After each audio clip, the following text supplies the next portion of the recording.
Good morning students, my name is Amit Jain, chartered accountant और इस batch के लिए आपका इनकम टैक्स फैकल्टी।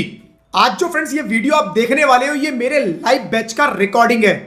आपको फ्रेंड्स पता ही है, लाइव क्लास में कभी कभी कुछ एक्स्ट्रा मसाला भी रिकॉर्ड हो जाता है, लेकिन टेंशन बिल्कुल मत लेना। मैंने वो सारा मसाला, वो सब अनवांटेड पार्ट क्लीन कर दिया है। अब आपको मिलेगा सिर्फ पूरा स्टडी कंटेंट, नो बकवास, ओनली टैक्स की बात। इस बैच का फ्रेंड्स पूरा स्टडी मटेरियल डाउनलोड का लिंक आपको वीडियो के डिस्क्रिप्शन में फ्री डाउनलोड लिंक से मिल जाएगा। सजेशन बस इतना ही है कि इस वीडियो के साथ साथ मटेरियल खोल के पढ़ोगे तो डबल फायदा होगा। फ्रेंड्स ये बैच फुल्ली अपडेटेड है और आपके एग्जाम के लिए एप्लीकेबल है। So enjoy the lecture, practice regularly और एग्जाम में अपना बेस्ट देना। Friends best wishes from my side, all the very best for your studies and exam. और फ्रेंड्स याद रखो, टैक्स टफ नहीं है, बस थोड़ा रफ लगता है जब तक आप उसे अपना दोस्त नहीं बनाते। चलिए फ्रेंड्स शुरू करते हैं। सो फ्रेंड्स लास्ट चैप्टर हम लोगों ने अपने 2 चैप्टर कंप्लीट हो चुके हैं। 2 chapter number 1 basic concept, right, और chapter number 2 gift tax, gift के ऊपर टैक्सेबिलिटी क्या है वो हम देख चुके हैं। 4 क्लासेस ऑलरेडी हो चुकी हैं। आज अपनी 5वीं क्लास है जिसके अंदर एक नया चैप्टर स्टार्ट करने वाले हैं, advanced tax, right. Advance tax friends आज हम लोग शुरू करेंगे। एडवांस टैक्स क्या है, थोड़ा सा उसका कॉन्सेप्ट समझ लेते हैं और फिर राइट सिस्टम के ऊपर आएंगे। एडवांस टैक्स होता क्या है फ्रेंड्स? मोटा मोटा ऐसा समझो कि गवर्नमेंट टैक्स का करती क्या है। गवर्नमेंट हम सबसे इतना टैक्स इकट्ठा करती है, बट उसका करती क्या है? गवर्नमेंट को कंट्री चलाने के लिए डिफरेंट खर्चे करने होते हैं, राइट। एजुकेशन पे खर्चा करना है, डिफेंस पे खर्चा करना है, हेल्थ पे खर्चा करना है, इंफ्रास्ट्रक्चर पे खर्चा करना है, राइट, एम्प्लॉयमेंट क्रिएट करने के लिए खर्चा करना है। डिफरेंट टाइप के खर्चे गवर्नमेंट को करने होते हैं। ये खर्चे गवर्नमेंट साल के एंड में एक बार करती है या पूरे साल कंटिन्यूसली होते हैं? ऑब्वियसली पूरे साल खर्चा होता है, डेली खर्चे होते हैं, राइट। उसका बजट बनता है और उसके बाद डेली उस पर कुछ ना कुछ खर्च किया जाता है। यानी गवर्नमेंट को पैसा खर्च करने के लिए डेली पैसा चाहिए। अब हम क्या करते हैं, हमारी इनकम टैक्स की रिटर्न की ड्यू डेट होती है जी 31 जुलाई। सपोज हमारा ऑडिट का केस नहीं है, 31 जुलाई सबकी मान लो 31 जुलाई रिटर्न की डेट है।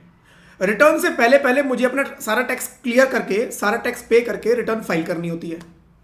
अब अगर मैं ये बोलूं कि मैं 31 जुलाई को जब रिटर्न फाइल करूंगा बस उसी दिन टैक्स पे करूंगा, तो गवर्नमेंट बोलेगी जी हमारे पास पूरे साल खर्चे के लिए पैसे कहां से आएंगे, हमें तो पूरे साल खर्चा करना है। आप तो हमें एक साथ दे दोगे लेकिन हमें तो पूरे साल खर्चा करना है, तो कंट्री चलेगी कैसे? तो उसका तरीका गवर्नमेंट ने निकाला कि देखो खर्चे पूरे साल होते हैं, आप भी पूरे साल कमाते हो, टैक्स लायबिलिटी ऑल दो आपकी पूरे साल जनरेट होती है। पूरे साल जब जब आप कमाओगे आपकी टैक्स लायबिलिटी एक्रू हो गई। अब आप पे चाहे जब मर्जी करो, बट डेली आप कुछ ना कुछ टैक्स ड्यू हो रहा है गवर्नमेंट को, राइट। तो गवर्नमेंट कहती है देखो हम आपसे डेली टैक्स नहीं मांगेंगे, वो बहुत दिक्कत हो जाएगी कि हम आपको डेली बोले कि आज कितना कमाया उस पर टैक्स दो। तो गवर्नमेंट ने सिंपल बोला एक काम करो, हमें पूरे साल पैसा चाहिए लेकिन हम आपसे पूरे साल नहीं मांग रहे, हम बोलते हैं जी आप साल में 4 बार हमें टैक्स पे कर दो। हर क्वार्टर में एक डेट डिसाइड कर दी कि हर क्वार्टर की 15 तारीख को, क्वार्टर जब एंड होगा यानी जून एंड होगा तो 15 जून, सितंबर एंड होगा, क्वार्टर जब एंड होगा उस क्वार्टर की 15 तारीख को, राइट, उस क्वार्टर का जो लास्ट मंथ होगा उसकी 15 तारीख को आप हमें टैक्स पे कर दो, राइट। अब लोगों ने बोला जी सर पे कैसे कर दें, हमें तो ये पता चलेगा साल के एंड में कि हमने पूरे साल में कमाया कितना, मेरे को तो पूरे साल की अर्निंग पे टैक्स देना है, तो मैं आपको टैक्स को पे कैसे करूं? तो उसका भी सॉल्यूशन दिया उन्होंने। कहा देखो एक्चुअल तो हमें पता है, कोई नहीं पता लगा सकता साल के शुरू में या बीच में कि एक्चुअली ईयर एंड तक मैं कितना कमाऊंगा, लेकिन देखो आप काम करते हो तो आपको अपना मोटा मोटा आइडिया तो होता ही है। आपको अपना मोटा मोटा आइडिया होता है कि भाई पूरे साल में मैं इतना मोटा मोटा कमा लूंगा पिछले साल के बेसिस पे या जैसे मर्जी। तो उन्होंने बोला एक काम करो, एक एस्टिमेशन क्रिएट कर लो, एक्चुअल नहीं, जस्ट एस्टिमेट, सिंपल एस्टिमेट, और उस एस्टिमेट के बेसिस पर ही आप हमें टैक्स पे कर दो। एस्टिमेट के बेसिस पर टैक्स पे कर दो 4 इंस्टॉलमेंट में, और उसके बाद बोला साल के एंड में आप फाइनल टैक्स की लायबिलिटी निकाल लेना कि भाई फाइनली अपनी कंपटीशन बनाना, कंपटीशन हम बनानी हम सबको आई गई है, राइट। अपनी कंपटीशन बनाना, टैक्स की लायबिलिटी निकाल लेना, और जितनी भी लायबिलिटी आए, अगर आपने 4 इंस्टॉलमेंट में जो हमें टैक्स पे किया, एडवांस टैक्स पे किया, वो अगर आपने हमें ज्यादा दे दिया है तो हम आपको रिफंड कर देंगे, और अगर आपने कम दिया है तो आप हमें उतना बैलेंस और पे कर देना। ठीक है ना। तो सिंपल सा मैकेनिज्म ये निकाला एडवांस टैक्स का कि भाई हमें पूरे साल खर्चा करना है, पूरे साल खर्चा करने के लिए हमें पूरे साल पैसा चाहिए। हम आपसे रोज रोज टैक्स नहीं मांगेंगे, लेकिन आप अगर हमें साल के एंड में दोगे तो वो भी ठीक नहीं है, राइट। हमारा काम नहीं चलेगा। तो गवर्नमेंट ने बोला आप साल में 4 बार हमें टैक्स पे करो, जिसको हम बोलेंगे एडवांस टैक्स। कैसे पे करो? अपनी लायबिलिटी निकाल लो एस्टिमेटेड बेसिस पर, एस्टिमेशन कर लो। फ्रेंड्स बीच में एक बार रोक रहा हूं मैं, थोड़ा सा मेरी साइड से नेट का इशू चल रहा है, राइट। कुछ एरिया में इशू है, तो हो सकता है किसी रीजन से, अगर वैसे ठीक चल रहा है अभी सारा कुछ, किसी रीजन से अगर क्लास डिस्कनेक्ट हुई, थोड़ी देर वेट कर लेना, सेम लिंक पर क्लास दोबारा लाइव होगी। नहीं होती है तो फ्रेंड्स इस क्लास को हम नेक्स्ट क्लास में कंटिन्यू करेंगे, ठीक है। चलो जी। तो फ्रेंड्स गवर्नमेंट ने तरीका क्या दिया जी, आप एस्टिमेशन निकालो स्टार्टिंग में, राइट, कि मेरी एस्टिमेटेड अर्निंग ही होगी, उस पर अपनी टैक्स की लायबिलिटी अभी निकाल लो। टैक्स के रेट आपको पता ही है, लायबिलिटी निकाल दो, और जो टैक्स बना उसको 4 इंस्टॉलमेंट में पे कर दो। 4 इंस्टॉलमेंट कब कब? हर क्वार्टर का जो मंथ एंड होगा, हर क्वार्टर का जो लास्ट मंथ होगा, उसकी 15 तारीख को 4 इंस्टॉलमेंट आप हमें पे कर देना, ठीक है। ईयर के एंड में क्या करना? फाइनल लायबिलिटी निकालना एक्चुअल के बेसिस पे। लायबिलिटी आ गई, मान लो फाइनल लायबिलिटी आई 1 लाख रुपए, आपने हमें एडवांस टैक्स टोटल पूरे साल में 80,000 रुपए पे किया, तो 20 और पे कर दो। आपने हमें एडवांस टैक्स 1,20,000 पे कर दिया, बट आपकी लायबिलिटी 1 ही लाख रुपए आई, तो आप 20,000 रुपए हमसे रिफंड ले लो। सिंपल मैकेनिज्म, ठीक है जी। तो क्या करेंगे फिर, कैसे करेंगे? अब पेपर पे समझ लेते हैं, राइट। पेपर पे समझ लेते हैं। एडवांस टैक्स समझ में आ गया कॉन्सेप्ट, कि भाई एडवांस टैक्स का कॉन्सेप्ट क्यों लेकर आए, राइट। 4 इंस्टॉलमेंट कौन कौन सी, डेट भी हमें पता चल गई भाई। पहली जो इंस्टॉलमेंट होगी, दूसरी इंस्टॉलमेंट होगी, तीसरी इंस्टॉलमेंट, चौथी इंस्टॉलमेंट। पहली इंस्टॉलमेंट जो ड्यू होगी वो होगी मेरी 15 जून को, राइट। मेरा पहला क्वार्टर अप्रैल मई जून, तो जो लास्ट मंथ होगा क्वार्टर का उसकी 15 तारीख, राइट। जुलाई अगस्त सितंबर तो 15 सितंबर, अक्टूबर नवंबर दिसंबर तो 15 दिसंबर, जनवरी फरवरी मार्च तो 15 मार्च, राइट। तो मेरे को इन डेट्स तक अपने एडवांस टैक्स को पे कर देना है। तो क्या 15 को पे करना है? 14 को पे नहीं कर सकता, 14 को पे कर दो, 13 को पे कर दो, 10 दिन 15 दिन जितना मर्जी पहले पे करना है कर दो, कोई दिक्कत नहीं है। लेकिन इसके बाद नहीं होगा, इसके बाद हुआ, राइट, तो आपका बुरा हाल कर देंगे। क्या बुरा हाल करेंगे अभी देखेंगे, ठीक है। बहुत मजे लिए जाएंगे आपके साथ। अगर आपने एक दिन भी लेट किया तो देखना अभी क्या कमाल होगा, राइट। अभी नॉर्मल चीजें समझते हैं कि मेरे को 15 4 इंस्टॉलमेंट पे करनी है। अब क्वेश्चन आता है क्या 25%? मैंने मान लो लायबिलिटी निकाली एस्टिमेटेड 1 लाख रुपया, कि मेरी 1 लाख रुपए की टैक्स लायबिलिटी आएगी पूरे साल की, एस्टिमेटेड निकाल ली, एस्टिमेशन है। तो क्या मैं 25,000 रुपए 4 इंस्टॉलमेंट पे करूं? नहीं। उन्होंने बोला पहली इंस्टॉलमेंट आप जो पे करोगे वो केवल कितनी करोगे? 15%। पहली इंस्टॉलमेंट केवल 15%। 15% मतलब 15,000 रुपए, राइट। पहली इंस्टॉलमेंट 15% यानी 15,000, राइट। अब मुझे क्या करना है? दूसरी इंस्टॉलमेंट कितने की पे करूं? उन्होंने बोला दूसरी इंस्टॉलमेंट पे करो 45%। 45% मतलब दूसरी इंस्टॉलमेंट में क्या मैं 45,000 पे करूं? Answer is no. ये जो 45% है वो है टोटल, कि दूसरी इंस्टॉलमेंट तक टोटल 45,000 पे हो जाना चाहिए, 45% पे हो जाना चाहिए। तो आप निकालो 45% कितना हुआ? 45,000 इतना पे हो जाना चाहिए। ऑलरेडी आप कितना पे कर चुके हो? 15,000। 15,000 पिछली इंस्टॉलमेंट में पे कर चुके हो मान लो, तो आपको अब कितना पे करना है? 30,000, राइट। पहली इंस्टॉलमेंट में आपने पे किया 15,000, राइट। दूसरी इंस्टॉलमेंट में आपको 30,000 पे करना है। टोटल 45% हो जाना चाहिए टिल सेकंड इंस्टॉलमेंट, राइट। इस 45 का मतलब ये नहीं है कि सेकंड इंस्टॉलमेंट 45 की होगी, सेकंड इंस्टॉलमेंट तक टोटल 45 होगा, राइट। तीसरी इंस्टॉलमेंट में उन्होंने बोला जी 75% आप हमें पे कर दो, 75%। इसका मतलब सेकंड इंस्टॉलमेंट तक 75,000 पे हो जाना चाहिए। 75 में से 30 और 15 45 में ऑलरेडी पे कर चुका, 45 पे कर चुका, तो यहां पर मेरे को 30,000 और पे करना है, 30,000 और पे कर दो, राइट। थर्ड इंस्टॉलमेंट 15 मार्च तक मेरे को 100% एडवांस टैक्स पे कर देना है। 100% का मतलब क्या हुआ, 1 लाख। मेरा यहां तक 1 लाख पे हो जाना चाहिए। ऑलरेडी 30 और 30 60 15 75,000 में पे कर चुका हूं, 25,000 रुपए में 4 इंस्टॉलमेंट में पे करूंगा। तो इतना इतना मेरा ड्यू होता है और इतना इतना मैं पे करूंगा, राइट। इस हिसाब से मान लो मैंने पहली इंस्टॉलमेंट में, अब एग्जांपल लेते हैं, थोड़ा सा चेंज करते हैं। मान लो पहली इंस्टॉलमेंट में मैंने 15 ना पे करके 10 ही पे किया होता, पहली इंस्टॉलमेंट में मैंने 10 पे किया होता, तो दूसरी इंस्टॉलमेंट मेरी कितने की होती, 45 माइनस 10 35,000। फिर दूसरी में मेरे को 35 पे करना पड़ता, राइट। दूसरी में मुझे 35, मतलब ये एक सेकंड देना फ्रेंड्स, थोड़ा, ये तो 15 ही रहेगी ड्यू। मान लो मैंने पे 10 किया होता, राइट, 10 पे किया होता तो अगली 45 माइनस 10 35 मुझे पे करना पड़ता। 35 की जगह अगली इंस्टॉलमेंट में मैंने 25 ही पे किया, तो अगली इंस्टॉलमेंट में 25 और 10 35 पे हुआ, 75 ड्यू हो गया। 75 माइनस 35, तो मुझे यहां पर 40,000 पे करना पड़ता। क्लियर है ना। मतलब आपका जो पिछली इंस्टॉलमेंट का शॉर्टफॉल है, आप किसी रीजन से पिछली इंस्टॉलमेंट में कम पे करते हो तो अगली में उसको एडजस्ट करके पे कर दो, अगली में उसको पे कर दो। अब माइंड में बहुत सारे लोगों के क्वेश्चन आएगा कि फिर मुझे पहले पे करने की जरूरत ही क्या है, पहले मैं छोटा मोटा कुछ अमाउंट पे कर देता हूं, बाद में इकट्ठा पे कर दूंगा। तो फ्रेंड्स इतना आसान नहीं है। जो मैंने बोला कि अगर आप अमाउंट शॉर्टफॉल पे करते हो या पे नहीं करते हो तो बड़ा तगड़ा इंटरेस्ट चार्ज होता है आप लोगों से, बहुत जबरदस्त इंटरेस्ट चार्ज होता है, जिसके बारे में अभी हम बात करने वाले हैं। बट अभी इतना मोटा मोटा समझ लो कि एडवांस टैक्स की कैलकुलेशन होती कैसे है। कैसे होती है जी, 15 जून 15 सितंबर 15 दिसंबर 15 मार्च 4 इंस्टॉलमेंट में पे करना है। पहली इंस्टॉलमेंट में 15 पे करना है, दूसरी इंस्टॉलमेंट तक टोटल 45 पे कर देना है, तीसरी इंस्टॉलमेंट तक टोटल 75 पे कर देना है, और चौथी इंस्टॉलमेंट में 100% सारा पे हो जाना चाहिए।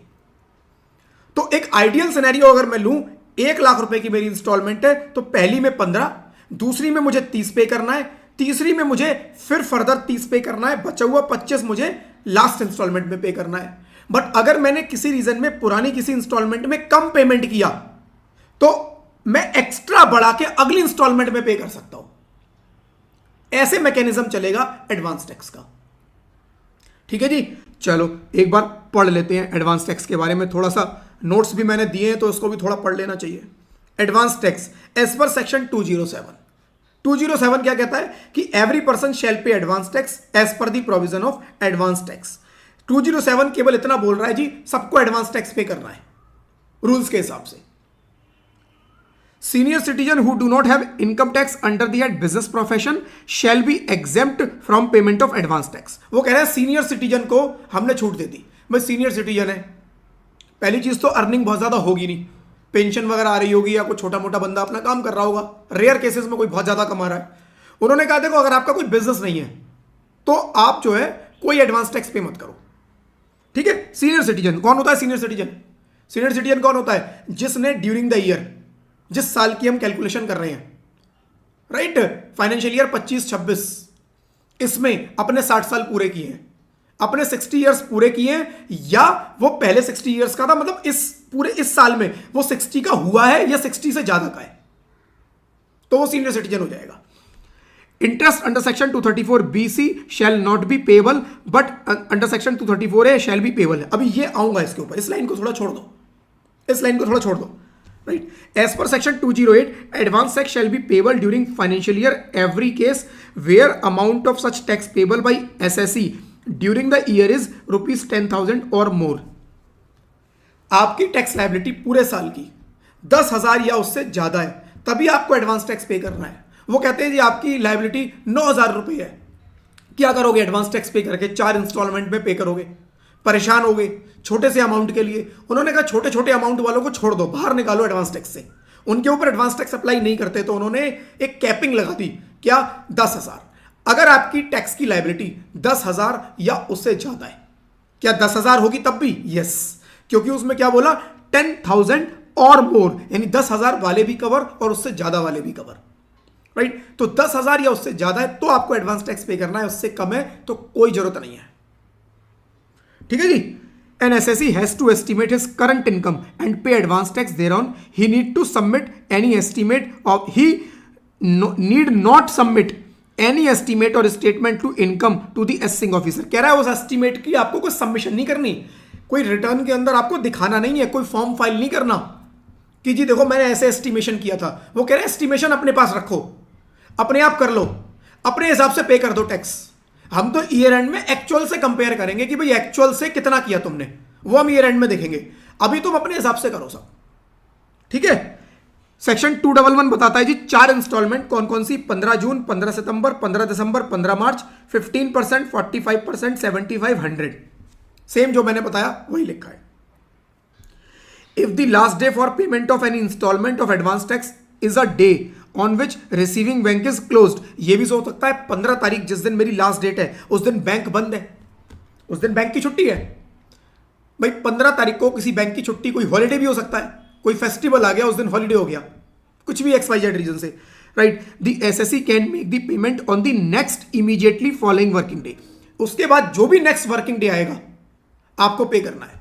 मान लो 15 तारीख का संडे पड़ गया, बैंक बंद है, आप 15 तारीख को थोड़े ना बैंक के दरवाजे खटखटाऊंगा कि नहीं पेमेंट हो। वैसे तो देखो आजकल ऑनलाइन पेमेंट हो जाती है, आजकल ऑनलाइन पेमेंट होती है, आप 7 दिन पे करो, बट फिर भी अगर उस दिन बैंक का हॉलीडे है, आप टैक्स की पेमेंट नहीं कर पाए, तो आप 15 के बाद 16 को कर दो, 16 की भी छुट्टी थी 17 को कर दो, 17 की भी छुट्टी थी 18 को, जो भी नेक्स्ट वर्किंग डे है आप उस दिन पे कर देना, वो आपकी लास्ट डेट हो जाएगी, ठीक है। अब यहां पर एग्जांपल दिया हुआ है कि भाई टैक्स है 25-26 का 5 लाख रुपए, उसने एस्टिमेट किया कि 5 लाख रुपए उसकी लायबिलिटी बनती है, 15/6 तक 15% उसे पे करना है 75,000, 5 लाख का 15% 75,000, राइट। फिर उसको पे करना है कितना, 15/9 तक 45%। अब 45% कितना होता है, राइट, 2,25,000। 2,25,000 पे नहीं करना, टोटल 225 पे हो जाना चाहिए। तो पहली इंस्टॉलमेंट में मैं 75 पे कर दिया मान लो, तो दूसरी में 225 माइनस 75, 1,50,000 में पे करूंगा। ये टोटल दिया है कि टोटल इतना पे हो जाना चाहिए। तीसरी इंस्टॉलमेंट तक 75%, 375 पे हो जाना चाहिए। तो 375 माइनस 225, 125 मुझे यहां पे कर देना है, जो भी अमाउंट आएगा देख लेना, 1.5 लाख आएगा, 1.5 लाख मुझे यहां पे कर देना है, और बैलेंस जो बचा 125 वो मुझे यहां पे कर देना है, ठीक है फ्रेंड्स। चलो जी, अब बात करेंगे फ्रेंड्स कि मैंने पेमेंट में डिले कर दिया, मैंने पेमेंट में डिले कर दिया, राइट। फ्रेंड्स क्लासेस पसंद आ रही हो तो इस वीडियो को लाइक जरूर करना, चैनल को सब्सक्राइब जरूर कर देना और नोटिफिकेशन बेल पे भी क्लिक कर देना, सो दैट फ्यूचर के जो लाइव आएंगे उनकी भी नोटिफिकेशन आप लोगों तक पहुंच जाए। चलो अब इंटरेस्ट की बात करते हैं कि भाई अगर आपने लेट पेमेंट किया तो इंटरेस्ट कितना लगेगा। एग्जाम्पल क्रिएट कर लेते हैं, राइट। तो मेरी पहली इंस्टॉलमेंट, दूसरी इंस्टॉलमेंट, तीसरी इंस्टॉलमेंट और चौथी इंस्टॉलमेंट। पहली इंस्टॉलमेंट सपोज वही अमाउंट 1 लाख रुपए, राइट। पहली इंस्टॉलमेंट मेरी कितने की जाएगी, मेरी 15 जून, 15 सितंबर, 15 दिसंबर और 15 मार्च, ये 4 इंस्टॉलमेंट मेरी हो गई। अब इस 4 इंस्टॉलमेंट में पहली इंस्टॉलमेंट मेरी कितने की जानी है, 15%, फिर 45% तक, फिर 75% तक और फिर 100% यहां तक पे हो जाना चाहिए। हो गया जी। पहली इंस्टॉलमेंट में कितना पे करना है मेरे को, मेरा ड्यू था पहली इंस्टॉलमेंट तक 15,000, राइट। मैंने पे कितना किया, ये था ड्यू, ये पे, मैंने पे किया कितना किया, पे मैंने किया नथिंग, कुछ पे नहीं किया, कुछ भी पे नहीं किया। दूसरी इंस्टॉलमेंट तक मुझे 45 पे कर देना था, मैंने कुछ भी पे नहीं किया। तीसरी इंस्टॉलमेंट तक मुझे 75,000 पे कर देना था, कुछ भी पे नहीं किया। चौथी इंस्टॉलमेंट तक मुझे 1 लाख पूरा पे कर देना था, मैंने कुछ भी पे नहीं किया। क्वेश्चन आता है कितना इंटरेस्ट मेरे ऊपर पड़ेगा।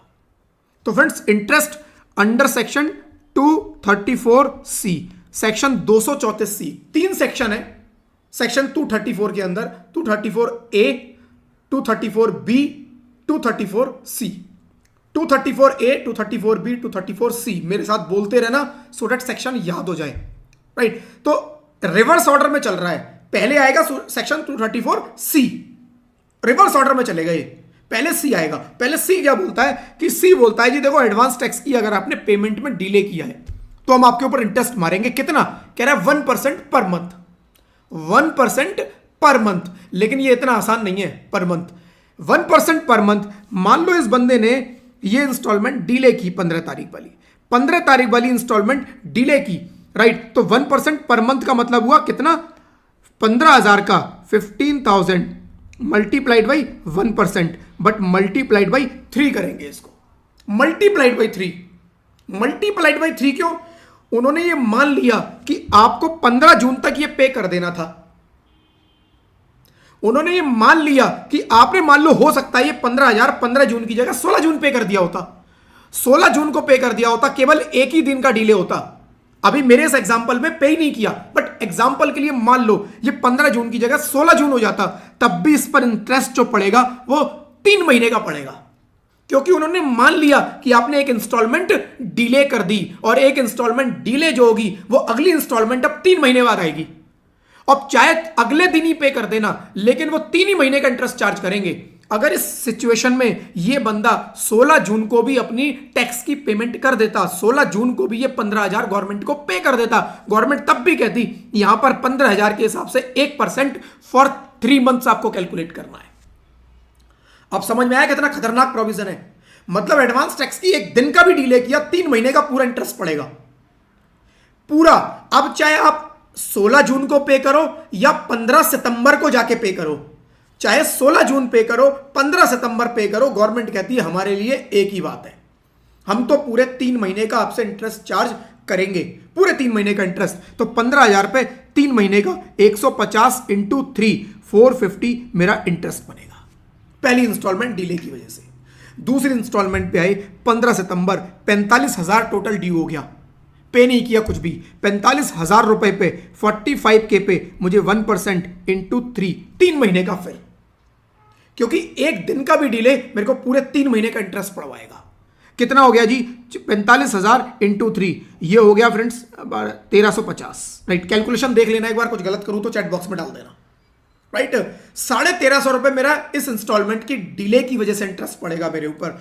तीसरा इंस्टॉलमेंट 15 दिसंबर, 75,000 मुझे पे करना था, 75,000 में से 1 रुपया भी पे नहीं किया, 75,000 मल्टीप्लाइड बाई 1% मल्टीप्लाइड बाई 3, पूरे 3 महीने का। फ्रेंड्स यहां पर मैं आपको बताने के लिए 75K ऐसा लिख देता हूं, आपको एग्जाम में पूरा 1000 लिख के आना है, पूरा 1000 लिखना है। 75,000, राइट, 75,000 पर 1% फॉर 3 मंथ्स, 750 इंटू 3 2250 रुपए ये इंटरेस्ट हो गया, राइट। फिर आया 15 मार्च, 15 मार्च तक भी मैंने कुछ पे नहीं किया, 15 मार्च तक भी मैंने कुछ पे नहीं किया, 1 रुपया पे नहीं किया, नहीं पे किया 1 रुपया, तो कोई बात नहीं, फिर इंटरेस्ट पड़ेगा कितने पे, 1 लाख पे, multiplied by 1% only for 1 month, केवल 1 मंथ। जो लास्ट इंस्टॉलमेंट है 15 मार्च को ड्यू है, 15 मार्च तक ड्यू है, 1 महीने का क्यों पड़ेगा, रीजन बता देता हूं। सेक्शन 234C जो बात करता है वो केवल 31 मार्च तक के लिए डील करता है। कह रहा है 31 मार्च तक जितना डिले होगा उसका इंटरेस्ट जो जाएगा वो सेक्शन 234C में जाएगा, 31 मार्च। तो वो कहते हैं जी 15 मार्च से 31 मार्च 15 दिन होते हैं, लेकिन इनकम टैक्स के अंदर इंटरेस्ट कैलकुलेशन के लिए part of the month, full month count होता है। तो वो कहते हैं जी इसीलिए 15 मार्च से 31 मार्च हम एक ही महीने का इंटरेस्ट चार्ज करेंगे बस। बाकी सब में क्या था, जून से सितंबर 3 महीने, सितंबर से दिसंबर 3 महीने, दिसंबर से मार्च 3 महीने, इसलिए 3 महीने का इंटरेस्ट पड़ा। लेकिन यहां पर मार्च 31 मार्च तक का केवल 1 महीने का, 1 लाख पे 1 महीने का 1,000 रुपए। इसको टोटल कर लेना, जो भी ये टोटल आएगा that is interest under section 234C। Section 234C में ये इंटरेस्ट आपको गवर्नमेंट को पे करना पड़ेगा। अब सिचुएशन थोड़ी चेंज करता हूं, इसने पेमेंट जो किया एक्चुअली वो पेमेंट किया 31 मई को, 31 मई 25 को, 31 मई हमारे केस में 31 मई 26, हमारा 25-26 है, 31 मई 26 को इस बंदे ने टैक्स की फाइनली पेमेंट की। 31 मार्च तक का इसने इंटरेस्ट पे कर दिया 234C में। कितना बनता है एक बार जरा टोटल कर लो, 450 प्लस 1350 प्लस 2250 प्लस 1000 5,050 रुपए, 5050। Total interest under section 234C 5,050 रुपए। इस बंदे ने पेमेंट किया 31 मई 26 को, 31 मार्च 26 तक का इंटरेस्ट 5,050 इसने पे कर दिया। पे कर दिया मतलब ड्यू हो गया, कब लो कैलकुलेशन कर दिया अभी इसने। अब 31 मार्च को, 31 मई को जब ये पे करेगा, पे कर दिया इसने 1 लाख रुपया टोटल, तो इसके ऊपर इंटरेस्ट कितना पड़ेगा? क्या अप्रैल और मई का भी इसे इंटरेस्ट पे करना है? यस, लेकिन सेक्शन 234C केवल 31 मार्च तक की बात करता है। वो कहता है 31 मार्च के बाद मेरा रोल खत्म। 31 मार्च के बाद 234C का रोल खत्म। यहां से फ्रेंड्स रोल शुरू होता है 1 अप्रैल से, 1 अप्रैल से रोल शुरू होता है 234B का। 234B रिवर्स ऑर्डर में चल रहे हैं, रिवर्स ऑर्डर। 1 अप्रैल से अब बोलेगा 234B, अब मैं इंटरेस्ट लगाऊंगा। अब मैं इंटरेस्ट लगाऊंगा कब से? कब से? कब से मैं लगाऊंगा जी? 1 अप्रैल 25 से लेकर, मेरे केस में 1 अप्रैल 26, 1 अप्रैल 26 से लेकर कब आपने टैक्स की पेमेंट की? 31 मई 26। मैं अब आपको लगाऊंगा 31 मई 26 तक का इंटरेस्ट। कितने महीने हो गए? 2 महीने। पार्ट ऑफ द मंथ को फुल मंथ काउंट करेंगे, लेकिन यहां पर फुल 2 मंथ है। तो कितना ड्यू था? 1 लाख। 1 लाख रुपया 31 मई को पे किया। इंटरेस्ट दो कितने पे? 1 लाख रुपए पे। कितना देना है? 1% for 2 month under section 234B। Section 234B क्या बोल रहा है? 234C बोलता है जी 31 मार्च तक मैं लगाऊंगा। अब बी तुम आ जाओ, मेरा रोल खत्म, मेरा काम खत्म। बी ने बोला ठीक है 1 अप्रैल से अब मैं लगाऊंगा इंटरेस्ट। कब तक? जब आप पे करोगे तब तक। 31 मई 26 मैंने पे किया तो 2,000 रुपए मेरा इंटरेस्ट हो गया अंडर सेक्शन 234B। 234B में मेरा 2,000 रुपए का इंटरेस्ट। राइट? क्लियर? एक बार चैट बॉक्स में लिख देना क्लियर अगर क्लियर है। एक बार क्लियर है तो चैट बॉक्स में लिख दो क्लियर, और डाउट है तो पूछ लो। रिपीट करवाना है तो एक बार रिपीट लिख दो चैट बॉक्स में। एक भी रिपीट नहीं आता है तो मैं अज्यूम कर लूंगा कि क्लियर है कॉन्सेप्ट, वरना मैं रिपीट कर दूंगा आगे बढ़ने से पहले, क्योंकि अभी फिर मैं इसके अंदर कुछ और नया ऐड करने वाला हूं। डाउट है, क्लियर है, रिपीट कराना है, जो भी है चैट बॉक्स में लिख देना clear.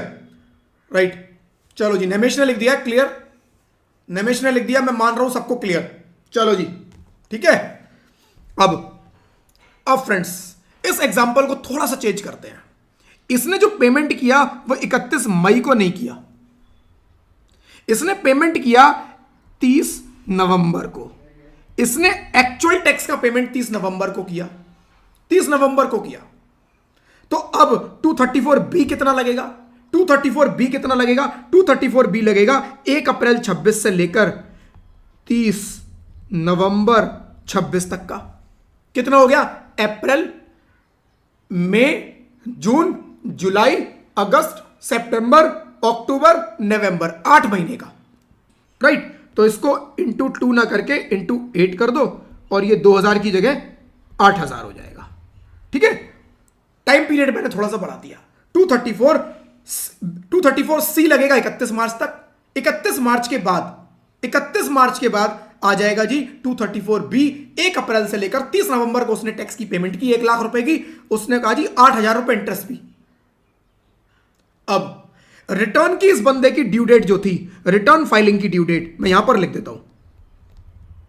Return filing due date कितनी थी? सपोज इस बंदे की रिटर्न फाइलिंग की ड्यू डेट थी 31 जुलाई 26। 31 जुलाई 26 तक इस बंदे को रिटर्न फाइल कर लेनी थी। गवर्नमेंट कहती है भाई साहब डिले कर रहे हो कर लो, लेकिन कम से कम जो रिटर्न की डेट है उसकी थोड़ी सी रेस्पेक्ट करो, उसकी थोड़ी सी रेस्पेक्ट करो। 31 जुलाई आपकी रिटर्न की डेट है, आप 31 जुलाई तक भी अपना टैक्स पे नहीं कर रहे, आप 31 जुलाई तक भी टैक्स नहीं पे कर रहे, आप पे करते हो जी 30 नवंबर को। आप तो मतलब बिल्कुल मनमानी पे आ गए, आप तो बिल्कुल ही हमारा सपोर्ट नहीं कर रहे कि हमने एक रिटर्न की डेट दी, एटलीस्ट रिटर्न की डेट तक अपने टैक्स को पे करो और अपनी रिटर्न फाइल करो। राइट? अपनी कुछ तो रेस्पॉन्सिबिलिटी निभाओ। आप बिल्कुल इररेस्पॉन्सिबल पर्सन हो। हम आपके ऊपर एक और इंटरेस्ट लगाएंगे अंडर सेक्शन 234A, 234A। कब से? आपने रिटर्न की डेट निकाल दी। रिटर्न की डेट थी आपकी 31 जुलाई, रिटर्न की डेट निकाल दी। जैसे ही रिटर्न की डेट निकली अगले दिन से आपके ऊपर सेक्शन 234A, रिटर्न की डेट 31 जुलाई, अगले दिन से सेक्शन 234A, अगला दिन कब? 31 जुलाई के बाद 1 अगस्त, 1 अगस्त, 1 अगस्त 26 से 234A शुरू हो जाएगा। कब? कब तक? जब आप टैक्स की पेमेंट करोगे। कितनी मेरे केस में? 30 नवंबर। 30 नवंबर, अगस्त 26 से 30 नवंबर तक कितना हो गया जी? अगस्त, सितंबर, अक्टूबर, नवंबर, 4 महीने का कितना अमाउंट था? 1 लाख। 1 लाख मल्टीप्लाइड बाई कितना परसेंट? 1%, मल्टीप्लाइड बाई कितना? 4 महीने का 4%। 4 महीने का 4%, 4,000 रुपए। 4,000 रुपए आप ये भी पे करो। तो 1 अगस्त से आप ध्यान देना, इसके अंदर 1 अगस्त से आपके ऊपर 234B भी लग रहा है, क्योंकि 234B अप्रैल से शुरू हुआ और नवंबर तक चला, जिसके बीच में अगस्त भी आया, सितंबर भी आया, अक्टूबर भी आया, नवंबर, यानी अगस्त, सितंबर, अक्टूबर, नवंबर का भी इसने 234B पे किया और उसी पीरियड का इसने 234A भी पे किया।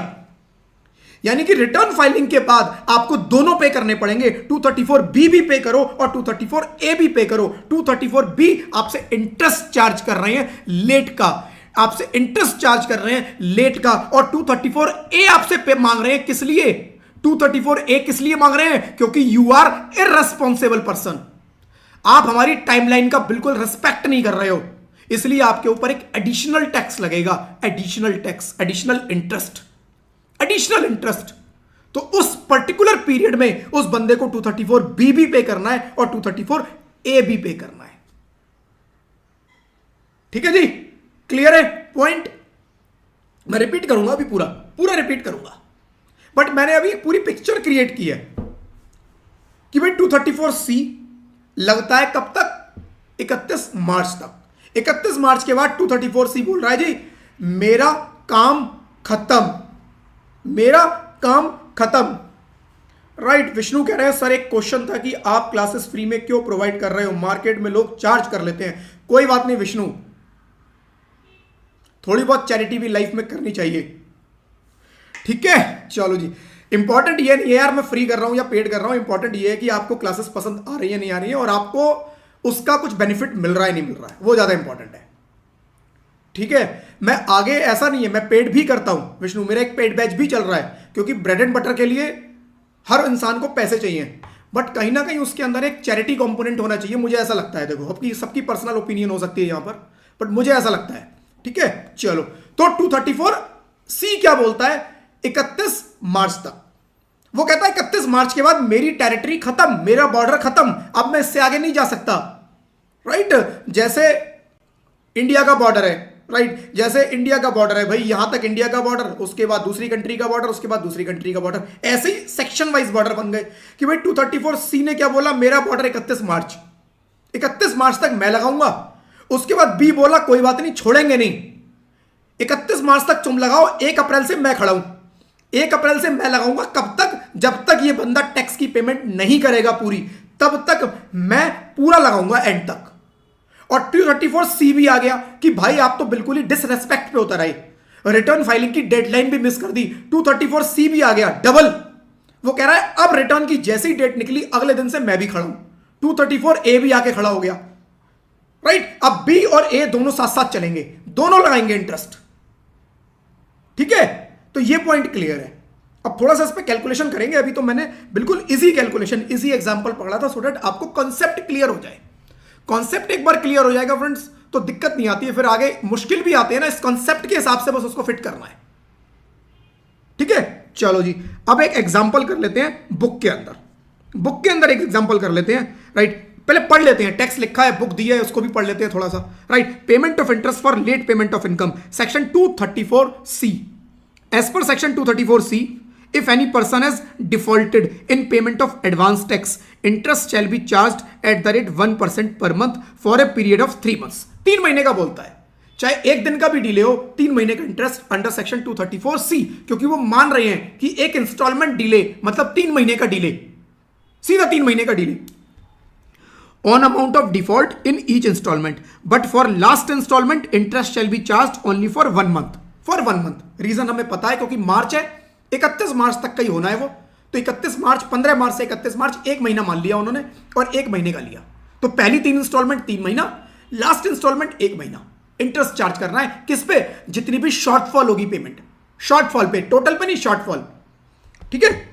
Income tax paid up to 31 March of previous year is also called advance tax, right. इन 31 मार्च तक आप जो भी टैक्स पे करोगे वो एडवांस टैक्स बोला जाएगा। 31 मार्च क्योंकि भी टैक्स ड्यू नहीं हुआ, एडवांस दे रहे हो आप, एडवांस में दे रहे हो। Section 234B, as per section 234B, if advance tax paid is less than 90% of actual tax liability, अभी इस पे आऊंगा, shall be required to pay interest at the rate of 1% per month, 1% per month, और part of the month. और part of the month का मतलब क्या हुआ? अगर उसने 1 अप्रैल से 30 नवंबर की जगह 15 नवंबर पे कर दिया होता तो क्या उसे कम इंटरेस्ट देना पड़ता? नहीं, 15 नवंबर 15 दिन भी पूरा मंथ माना जाएगा।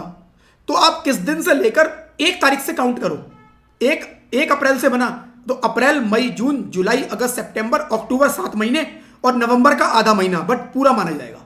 पार्ट ऑफ द मंथ को इनकम टैक्स में फुल मंथ बनाया गया। मैं इसके पीछे भी आपको लॉजिक बता देता हूं, लॉजिक से चीजें समझते हैं ना, थोड़ा रिटेन रहती हैं, याद रहती हैं।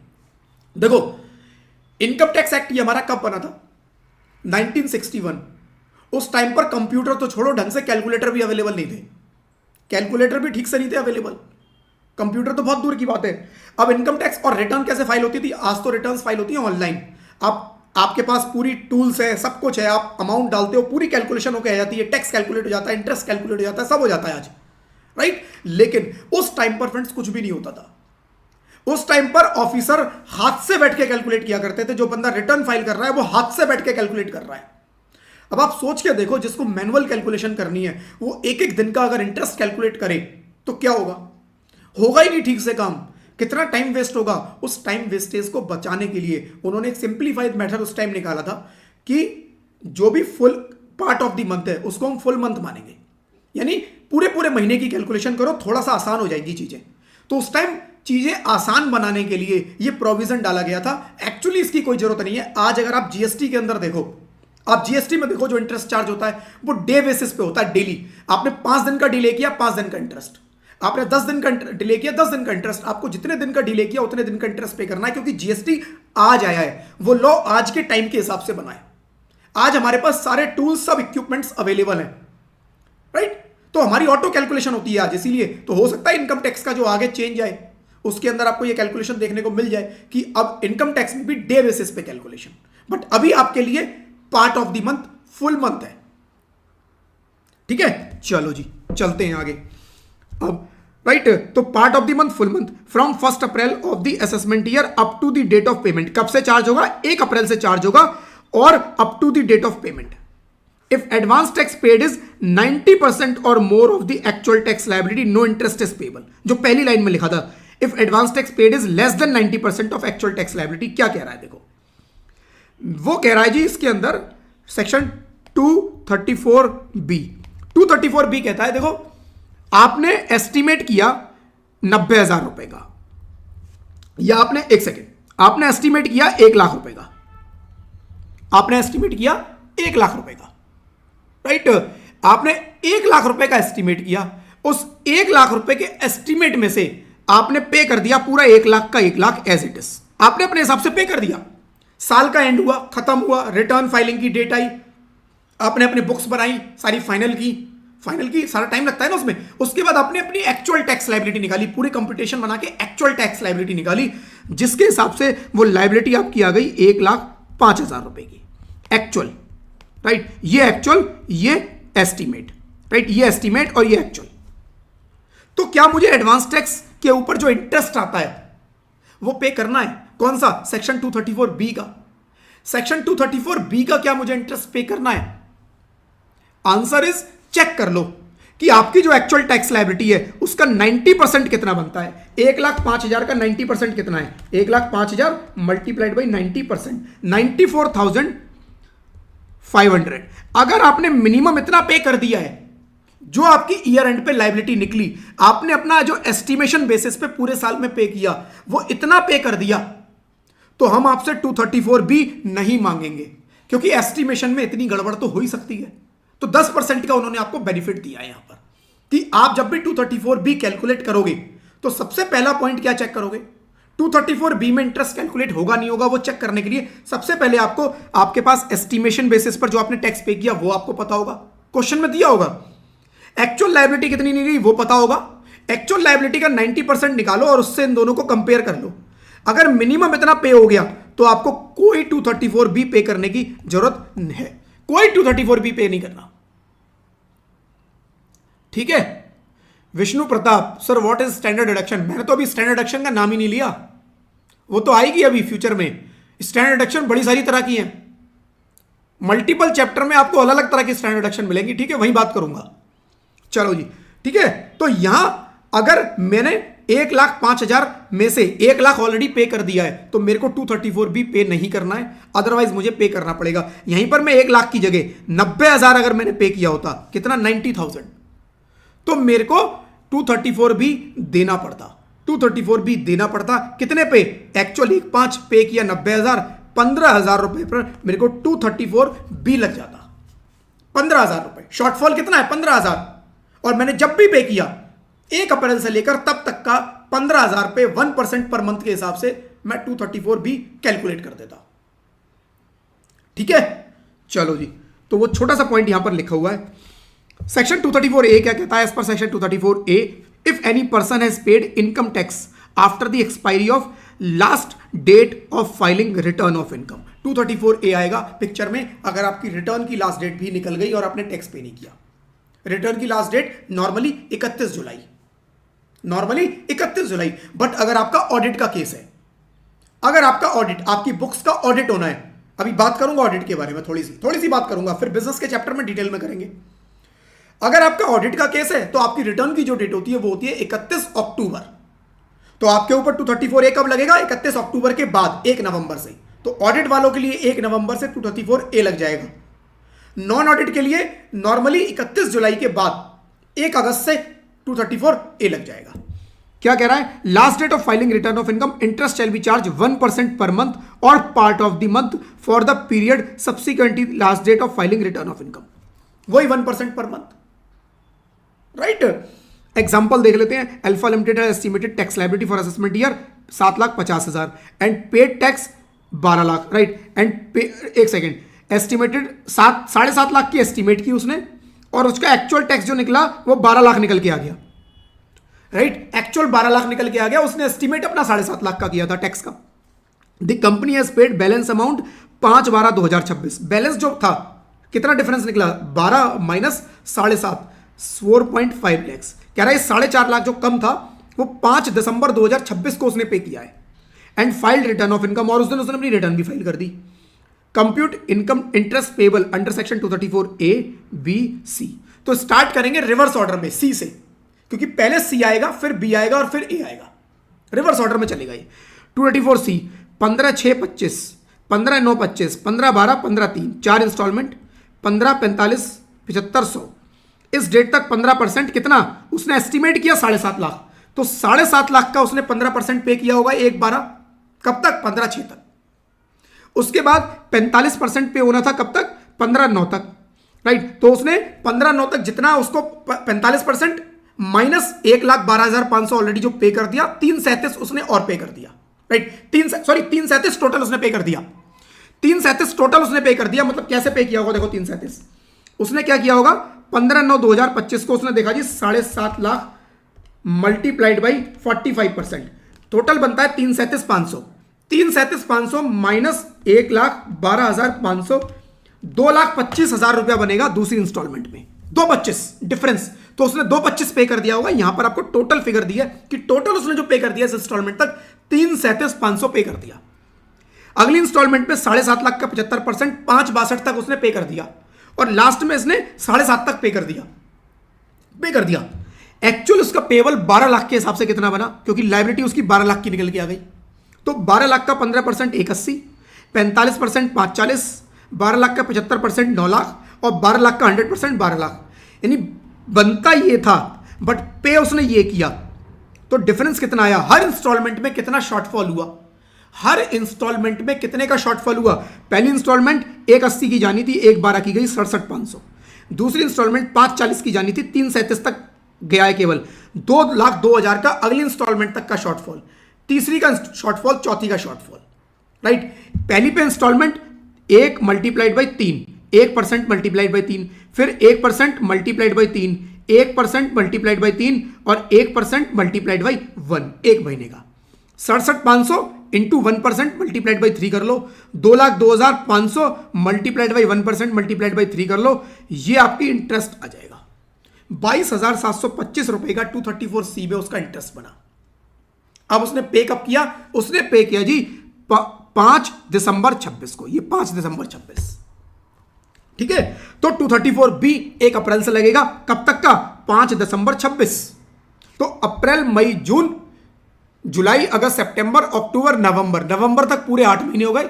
नवंबर तक पूरे 8 महीने और दिसंबर के 5 दिन, but part of the month को फुल मंथ काउंट करेंगे, राइट, फुल मंथ काउंट करेंगे। तो ये मेरे 9 महीने, 9 महीने का कितना शॉर्टफॉल है? शॉर्टफॉल आ रहा है फ्रेंड्स 4.5 लाख रुपए का। 4.5 लाख का 9 महीने का 1% के हिसाब से निकाल दो जी। 4.5 लाख इंटू 1% इंटू 9, 40,500 रुपए सेक्शन 234B में आ गया। सेक्शन 234A कब से लगेगा? कब से लगेगा? अब देखो इसमें 1 नवंबर, क्या रिटर्न, इसके अंदर रिटर्न फाइलिंग की डेट दे रखी है क्वेश्चन के अंदर?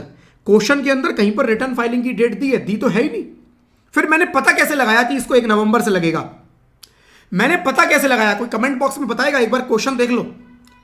क्वेश्चन में कहीं भी रिटर्न फाइलिंग की डेट नहीं दी कि इसकी 31 अक्टूबर है। फिर भी यहां पर जो 234C में ए में कैलकुलेशन की उसमें 1 नवंबर ले लिया 234A के लिए। क्यों ले लिया? क्वेश्चन में क्लियर हिंट है, पढ़ के एक बार मुझे चैट बॉक्स में अगर कोई बताना चाहे कि क्वेश्चन से कैसे पता चल रहा है इसकी रिटर्न फाइलिंग की। वैसे तो देखो मैंने बताया नहीं है अभी तक, बट किसी को अगर आइडिया है तो वो लिख दो, आइडिया तो लिख दो, वैसे मैंने बताया नहीं अभी। देखो रिटर्न फाइलिंग की डेट नॉर्मल इंडिविजुअल्स की जो होती है वो होती है 31 जुलाई, लेकिन जो ऑडिट केसेस हैं उनकी क्या होती है? 31 अक्टूबर। जितनी भी कंपनी है उनके जो केस होते हैं उनके ऑडिट होते ही होते हैं, कंपनी का मैंडेटरी ऑडिट होता है। तो कंपनी की जो रिटर्न फाइलिंग की डेट बनेगी वो 31 अक्टूबर ही बनेगी। और यहां पर नाम दिया हुआ है अल्फा लिमिटेड। कई बार क्वेश्चन के अंदर आपको बताएगा नहीं कि रिटर्न फाइलिंग की डेट क्या है, वो साइलेंट होगा, आपको उसके नाम से आइडेंटिफाई करना पड़ेगा। अगर यहां पर पर्सन का नाम दे दिया होता मिस्टर ए, मिस्टर बी, तो मैं रिटर्न फाइलिंग की डेट चुपचाप से 31 जुलाई लेके 1 अगस्त यहां पर चार्ज करता, 1 अगस्त। लेकिन उसमें अल्फा लिमिटेड वर्ड यूज कर लिया। तो ये भी फ्रेंड्स हमें बहुत ध्यान रखना है क्वेश्चन के अंदर, क्वेश्चन का एक एक वर्ड, इवन उस एसएससी का नाम इंपॉर्टेंट है, क्योंकि उस नाम से आप ये आइडेंटिफाई करोगे कि मेरे को कितना, कब, कैसे, क्या कैलकुलेट करना है। ठीक है, तो यहां पर फ्रेंड्स 1 नवंबर 26, पेमेंट की डेट 5 दिसंबर 26। तो नवंबर और दिसंबर 2 महीने का 4.5 लाख पे 2 महीने का 2% के हिसाब से 9,000 ही हो गया। तो 22,000, 234C, 234B 40,500, A 9,000। Total interest जो उसे पे करना है 72,225 रुपए का इंटरेस्ट पे करना है। ठीक है, क्लियर? क्लियर? तो इस तरह से फ्रेंड्स आपको एक्चुअल क्वेश्चन आएगा। आपके एग्जाम में क्या दिया होगा? आपके एग्जाम में इस तरह की कुछ सिचुएशन बना के दे देंगे जी, देखो उसकी इतनी टैक्स लायबिलिटी बनती थी, उसने एक्चुअली एस्टीमेट इतना किया, जैसे इसमें दे रखा है उसकी 12 लाख की लायबिलिटी बनती थी, एस्टीमेट उसने कितना किया? 7.5 लाख। हो सकता है क्वेश्चन के अंदर आपको यह भी दे दे कि हर इंस्टॉलमेंट में उसने कितना पे किया। यहां पर उसने नहीं दिया है तो हमने मान लिया कि जितना बनता था उतना पे कर दिया होगा, राइट, कि 1, 12, 3, 75, 5, 62 और 7.5। लेकिन अगर उसने अमाउंट दे रखा है इंस्टॉलमेंट में, तो यहां पर वो अमाउंट, एक्यूमुलेटेड अमाउंट लिख देना कि पहली इंस्टॉलमेंट में उसने 50,000 पे किया, यहां 50 लिख देना। दूसरी इंस्टॉलमेंट में उसने 1 लाख रुपया और पे कर दिया, तो यानी दूसरी इंस्टॉलमेंट तक 1 और 50, 1.5 लाख ले लेना। तीसरी इंस्टॉलमेंट में उसने 2 लाख रुपए फर्दर पे कर दिए, या क्वेश्चन की लैंग्वेज अगर ये बोले कि तीसरी इंस्टॉलमेंट तक उसने 2 लाख पे कर दिया, तो फिर यहां पर 2 ही लाख लेना। ठीक है, तो लैंग्वेज को थोड़ा पकड़ना है हमें, उस लैंग्वेज को पकड़ के उसके हिसाब से जज करना है कि ये तीसरी इंस्टॉलमेंट में पे किया है या तीसरी इंस्टॉलमेंट तक पे किया है। अगर तीसरी इंस्टॉलमेंट तक पे किया है तो उतना अमाउंट लेना है, तीसरी इंस्टॉलमेंट में पे किया है तो पिछले वाली ऐड कर लेनी है उसके अंदर, क्योंकि मुझे तीसरी इंस्टॉलमेंट तक चाहिए, दूसरी इंस्टॉलमेंट तक कितना पे हो गया वो चाहिए, राइट। पहली इंस्टॉलमेंट तक कितना ड्यू हुआ वो मैंने निकाला, पहली इंस्टॉलमेंट तक कितना पे हो गया वो मैंने निकाला, तब मेरा शॉर्टफॉल आएगा। और उस शॉर्टफॉल के ऊपर मुझे क्या पे करना है, इंटरेस्ट पे करना है, ठीक है। और इंटरेस्ट की कैलकुलेशन जितना जितना शॉर्टफॉल है उतनी उतनी इंटरेस्ट की कैलकुलेशन, ठीक है। चलो जी आगे फ्रेंड्स, कुछ और क्वेश्चन इसके अंदर दे रखे हैं, जैसे कि मैं देख लेता हूं, कुछ अगर मेरे को डिफरेंट क्वेश्चन दिखेगा तो वो मैं आपको एक बार दिखा देता हूं। यहां क्वेश्चन है कि कंपनी का 10 लाख रुपए का जो है एडवांस टैक्स बनता था, उसने कुछ भी पे नहीं किया, 1 रुपया भी पे नहीं किया। तो ये तो सिंपल एग्जाम्पल हो गया। मैं थोड़ा सा कोई कॉम्प्लेक्स एग्जाम्पल इसमें मैंने नीचे जाके दे रखा हो, नीचे जाके दे रखा हो, बनेगा, मैं वो वहां जाके दिखा दूंगा आपको, ठीक है। बट मोटा मोटा कैलकुलेशन इस तरह से होगी। चार्ट का फॉर्मेट आप चाहो तो कुछ और भी रख सकते हो, बट मोटा मोटा यही फॉर्मेट बनेगा कि भाई पहली इंस्टॉलमेंट कितने किस डेट को ड्यू हुई, कितने की ड्यू हुई, कितना आपने पे कर दिया, कितना पेबल है, बैलेंस कितना बचा, उस बैलेंस के ऊपर आप एक चाहो तो कॉलम और ऐड कर देना, कितने महीने का कैलकुलेशन होगा वो भी आप दिखा देना, उसमें नहीं भी दिखाओगे चलेगा, राइट। बैलेंस पे 234C। ये कैलकुलेशन का आपको जो चार्ट बनाना है वो मोटा मोटा ऐसा ही बनेगा, एक आधा कॉलम आपको प्लस माइनस करने अपने हिसाब से कर सकते हो। ये चार्ट फिक्स नहीं है, ये सजेस्टिव चार्ट है, राइट। चलो जी, देन आते हैं friends special provision for all SSC. Special provision for all SSC क्या है, एक बार चार्ट बना के दिखाता हूं, क्लियर हो जाएगा। 1 2 3 4, पहली इंस्टॉलमेंट 15 जून, दूसरी इंस्टॉलमेंट 15 सितंबर, तीसरी 15 दिसंबर, चौथी 15 मार्च। पहली में कितना पे करना है 15, दूसरी में 30, तीसरी तक 45 और लास्ट तक 100% सारा पे हो जाना चाहिए, 100% सारा पे हो जाना चाहिए, राइट। अब यहां पर मेरी सपोज टैक्स लायबिलिटी बनती है 1 लाख रुपए की, 1 लाख रुपए की, राइट। मैंने पहली इंस्टॉलमेंट तक जो पे किया मेरा बनता था 15,000, दूसरी इंस्टॉलमेंट तक टोटल मेरा 45 बनता था, टोटल 45 बनता था, तीसरी तक टोटल 75 बनता था और चौथी तक मेरे को टोटल 1 लाख पे कर देना था। ये मेरे को ड्यू था, मेरा इतना इतना मुझे मिनिमम पे कर देना था। बट मैंने पहली में कितना पे किया, मैंने पहली में केवल 13,000 रुपया पे किया। दूसरी तक मैंने टोटल जो पे किया, दूसरी तक मैंने जो टोटल पे किया वो 35,000 पे किया, यानी 35 माइनस 13 22,000 और पे कर दिया दूसरी इंस्टॉलमेंट में। पहली में 13 पे किया, दूसरी में 22 और पे कर दिया तो 35 हो गया, राइट। तीसरी तक मैं 75 पे कर चुका था और चौथी तक मैंने 1 लाख, राइट। तो तीसरी और चौथी में मेरे को कोई दिक्कत नहीं हुई, मैंने पहली दो में डिले कर दिए, थोड़े थोड़े अमाउंट कम रह गए। अब यहां पर इंटरेस्ट की कैलकुलेशन कैसे होगी, ध्यान देना, स्पेशल प्रोविजन है, कुछ सिचुएशन क्रिएट की है मैंने। यहां पर शॉर्टफॉल मेरा कितना है, पहली इंस्टॉलमेंट में 2,000 रुपए का, पहली इंस्टॉलमेंट में 2,000 का शॉर्टफॉल, दूसरी इंस्टॉलमेंट में 10,000 का शॉर्टफॉल, तीसरी इंस्टॉलमेंट में नो शॉर्टफॉल, चौथी में नो शॉर्टफॉल। अब इंटरेस्ट की कैलकुलेशन। स्पेशल प्रोविजन फ्रेंड्स क्या बोलता है, स्पेशल प्रोविजन बोलता है जी देखो आपकी पहली इंस्टॉलमेंट में 15% ड्यू था, पहली इंस्टॉलमेंट में 15% ड्यू था। भाई साल की शुरुआत हुई है 15 जून, साल खत्म होगा 31 मार्च अगले साल। 10 महीने पहले मैं कैसे बता दूं कि कितना एस्टीमेट होगा? भैया एस्टीमेशन में बहुत गड़बड़ हो सकती है।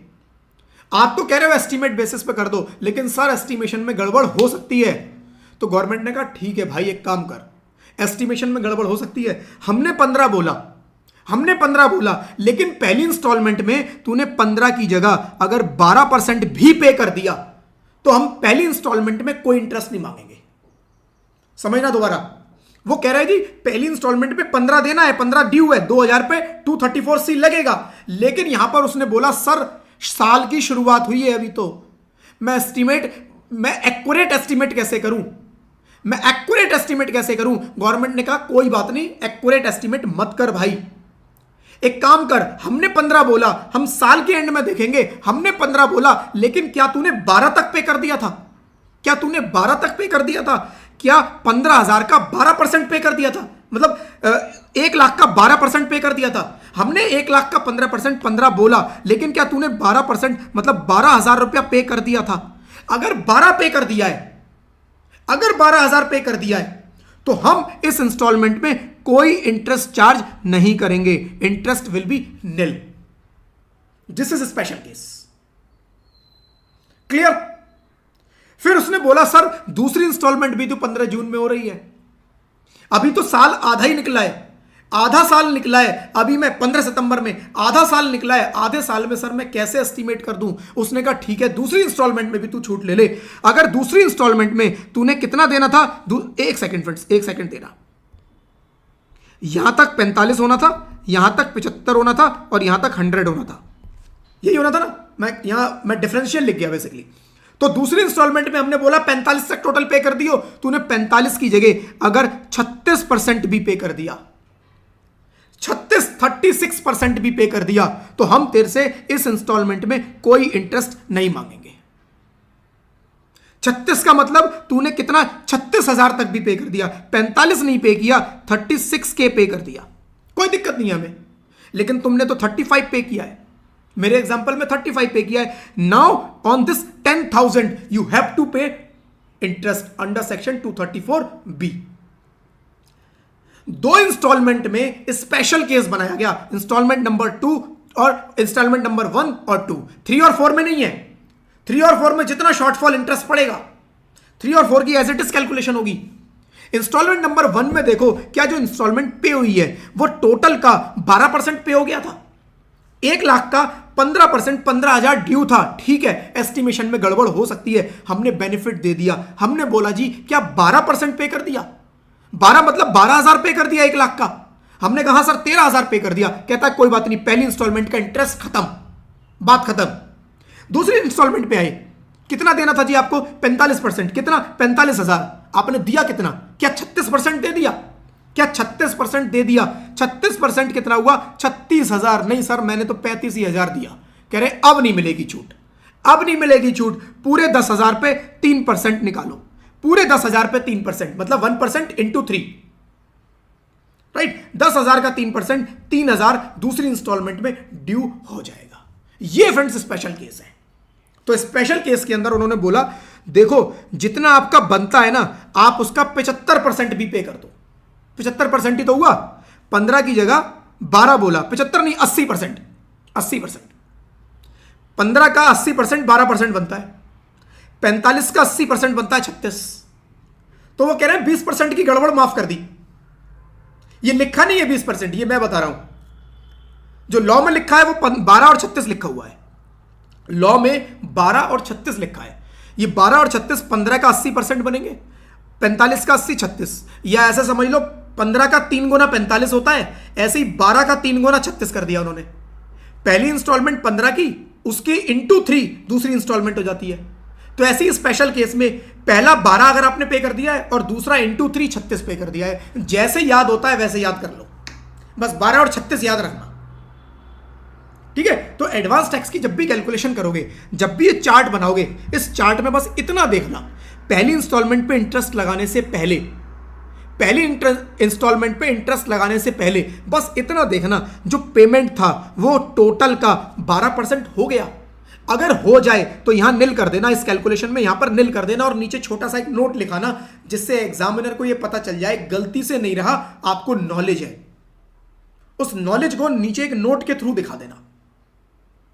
इन first installment, right, in first installment SSE has paid total 12% or more, right, hence interest under section 234C will not be leviable on first installment। ठीक है जी। सेम सेकंड इंस्टॉलमेंट में 36% चेक करना है। क्या 36% कितना देना था, टोटल 45, टोटल कितना दे दिया 35, 36 से कम रह गया। लेकिन यहीं पर अगर ये 35 की जगह 37 पे कर देता, मतलब सेकंड इंस्टॉलमेंट में 22,000 की जगह 24,000 और पे कर देता, 24 और पे कर देता, पिछले 13 थे, 24 और 13 37 हो जाते, तो इस इंस्टॉलमेंट में भी इसके 3,000 बच जाते। ठीक है, चलो जी। बहुत हैवी इंटरेस्ट होते हैं, इसी चक्कर में लोग जब एडवांस टैक्स पे करते हैं ना, तो थोड़ा हायर साइड पे करते हैं, हमेशा थोड़ा एस्टिमेशन हायर साइड पे लगाते हैं। हर इंसान जब अपना एडवांस टैक्स पे करता है तो वो थोड़ा हायर साइड पे, और गवर्नमेंट की इंटेंशन भी है फालतू टैक्स ले लो, इसीलिए इतनी हैवी इंटरेस्ट लगाएगा। यहाँ 3 महीने का पूरा, 1 दिन का डील है, 3 महीने का पूरा, मतलब रूह भी कांप जाती है कि 1 दिन के लिए मेरे को 3 महीने का इंटरेस्ट पे करना पड़ेगा। फ्रेंड्स, ये 3% बहुत बड़ा अमाउंट होता है। एक बिजनेसमैन से पूछो जो 2-3% ही कमाता है केवल, वो 3% बेचारा कैसे देगा? ठीक है, तो ये फ्रेंड्स स्पेशल केस था कि पहली 2 इंस्टॉलमेंट में थोड़ी सी मुझे छूट मिली है, लेकिन वो पहली 2 में मिली है और कहीं नहीं मिली। ठीक है, चलो जी आ जाओ। If advance tax paid by SSE up to 15 June is 12% of the tax payable and up to 15 September is 36% of the tax payable. In such case, no interest shall be charged for the default in such installment. उस instalment में आपको कुछ पे नहीं करना, लेकिन उसके आगे की तीसरी और चौथी में पे करना है, उसमें कोई छूट नहीं है। एक एग्जांपल दिया हुआ है, मैं देख लेता हूं एक बारी। लाओ जी, अल्फा लिमिटेड एस्टिमेट किया 5 लाख रुपए for previous year 25-26 and paid किया advance tax, company was found to be 5.5। उसने 5 के हिसाब से एस्टिमेट किया, लेकिन निकल आई लाइबिलिटी 5.5 की, और उसने जो बाकी बैलेंस था वो 10 दिसंबर 26 को पे कर दिया। कह रहा है इंटरेस्ट निकालो ए बी सी तीनों में, निकाल लो जी। लो, हेडिंग ऊपर आ रहा है और नीचे टेबल है। ठीक है, 15/6, 15/9, 15/12, 15/3, 15%, 45%, 75%, 100%। 5 लाख की एस्टिमेट की, right, percentage of advance tax, right, 5 lakh की एस्टिमेट की, 75,000, 2/25, 3/75, 5 lakh. Percentage of advance tax कितना पे कर दिया? पहली इंस्टॉलमेंट में इसने 75,000 पे किया, जबकि बनता कितना था? 82,500 बनता था। 5.5 लाख, 5.5 लाख, 5.5 लाख का 12% निकाल लो। देखो 5.5 लाख का उसका टोटल बनता था 5.5 lakh, multiplied by 12%, right, multiplied by, अच्छा नहीं, एक सेकेंड, 5.5 लाख का उसका, हाँ, कितना बनता था? 5,50,000 मल्टीप्लाइड बाई 12%, 66,000 बनता है। 66,000 उसका टोटल बनता है, जबकि उसने पे कितना कर दिया? 75,000। 66 उसका बनता है। एक सेकंड रुको, मैंने पेबल ऐसे कैसे लिख दिया यहाँ पर? 15%। 1 मिनट देना, 1 मिनट देना फ्रेंड। 5.5 लाख का 5,50,000 मल्टीप्लाइड बाई 15%, हाँ ठीक है, मल्टीप्लाइड बाई 15%, 82,500 बनता है। 5.5 लाख का 45%, 2,47,500 बनता है। 5.5 लाख का 75%, 4,12 बनता है। 100% 5.5 लाख बनता है, राइट। शॉर्टफॉल कितने का हुआ? 82 माइनस 75, 7.5। यहां 2,47 माइनस 2, 25, 22.5।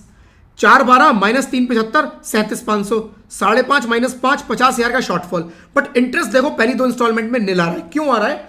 क्योंकि पहली इंस्टॉलमेंट मैंने 75 मैंने पे कर दिया, जबकि 5.5 लाख का, राइट, 5.5 लाख का 12% बनता है 66,000, टोटल 66 बनता है, राइट। मैंने तो 75,000 पे कर दिया, मैंने पे कर दिया 13.64%, राइट। 75,000 अगर आप 5.5 लाख का निकालोगे कितना परसेंट बनेगा? 13.64%। मेरे को पे करना था 12 तक, तो इस इंस्टॉलमेंट में कोई इंटरेस्ट नहीं देना। दूसरी इंस्टॉलमेंट में अगर मैंने 36 भी पे कर दिया, 45 पे नहीं किया, बट 40.91 पे कर दिया, कितना? 2.25।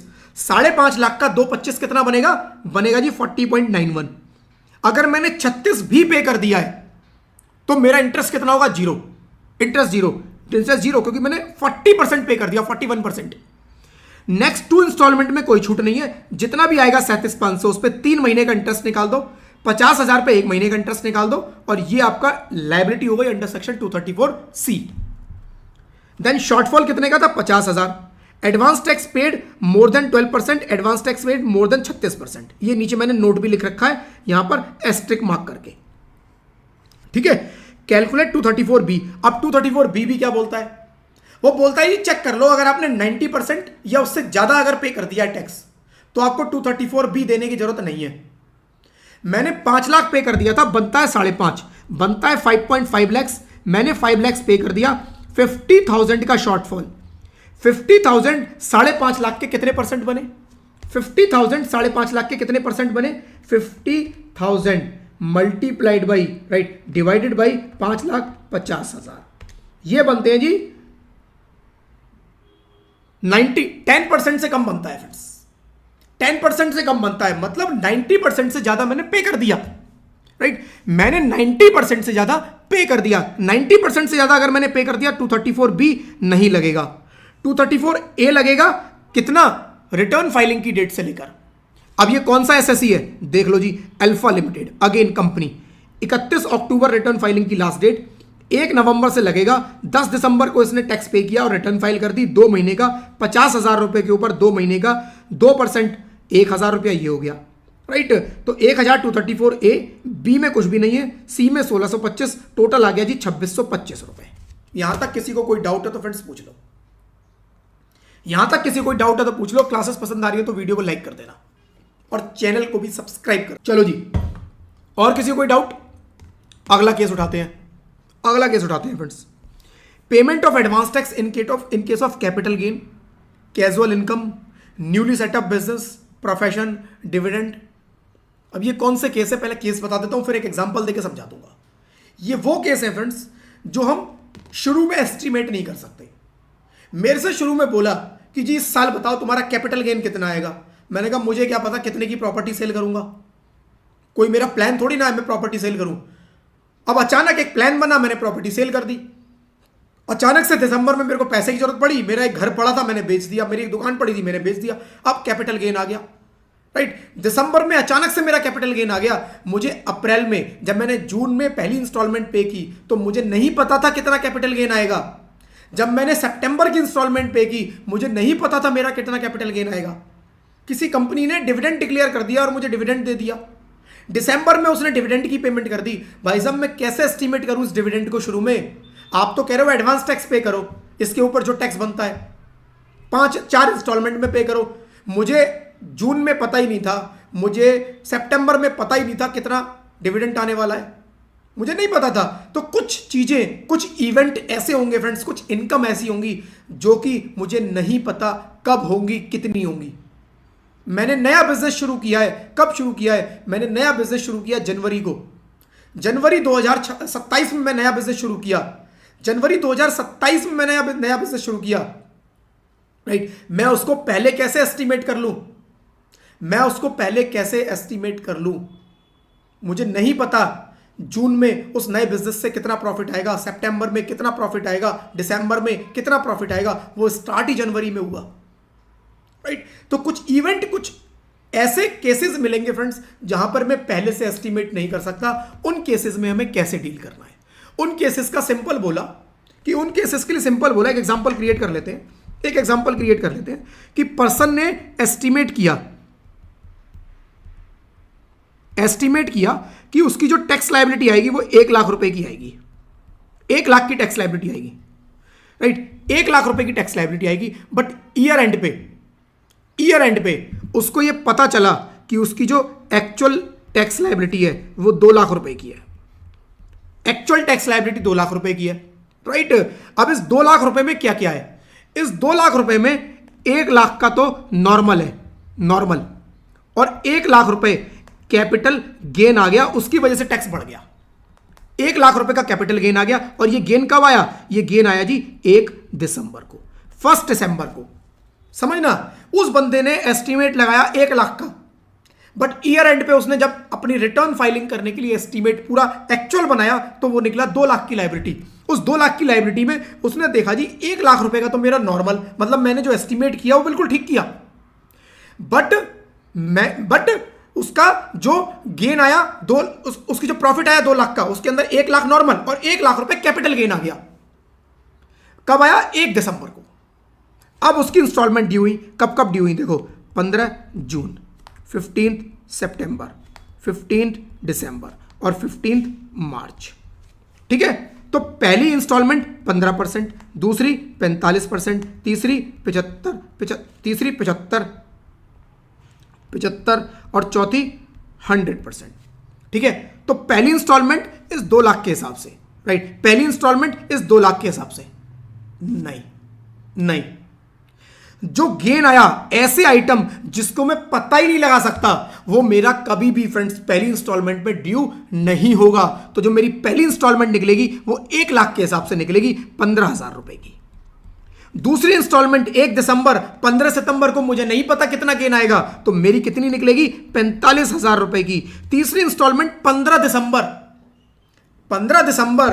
1 दिसंबर को ये मेरा गेन आ चुका था, 1 दिसंबर को मेरा ये गेन आ चुका था, यानी कि 1 दिसंबर को मेरा अगर गेन आ गया तो 15 दिसंबर को मुझे पता था इस गेन के बारे में भी।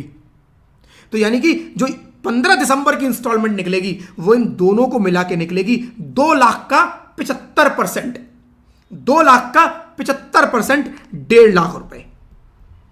1.5 लाख रुपए 2 लाख का। बस ये पॉइंट समझ लेना कि जिस दिन मुझे उस इवेंट का पता चला उसके बाद जो भी इंस्टॉलमेंट ड्यू होगी उस इंस्टॉलमेंट में आपको उसको पे करना है।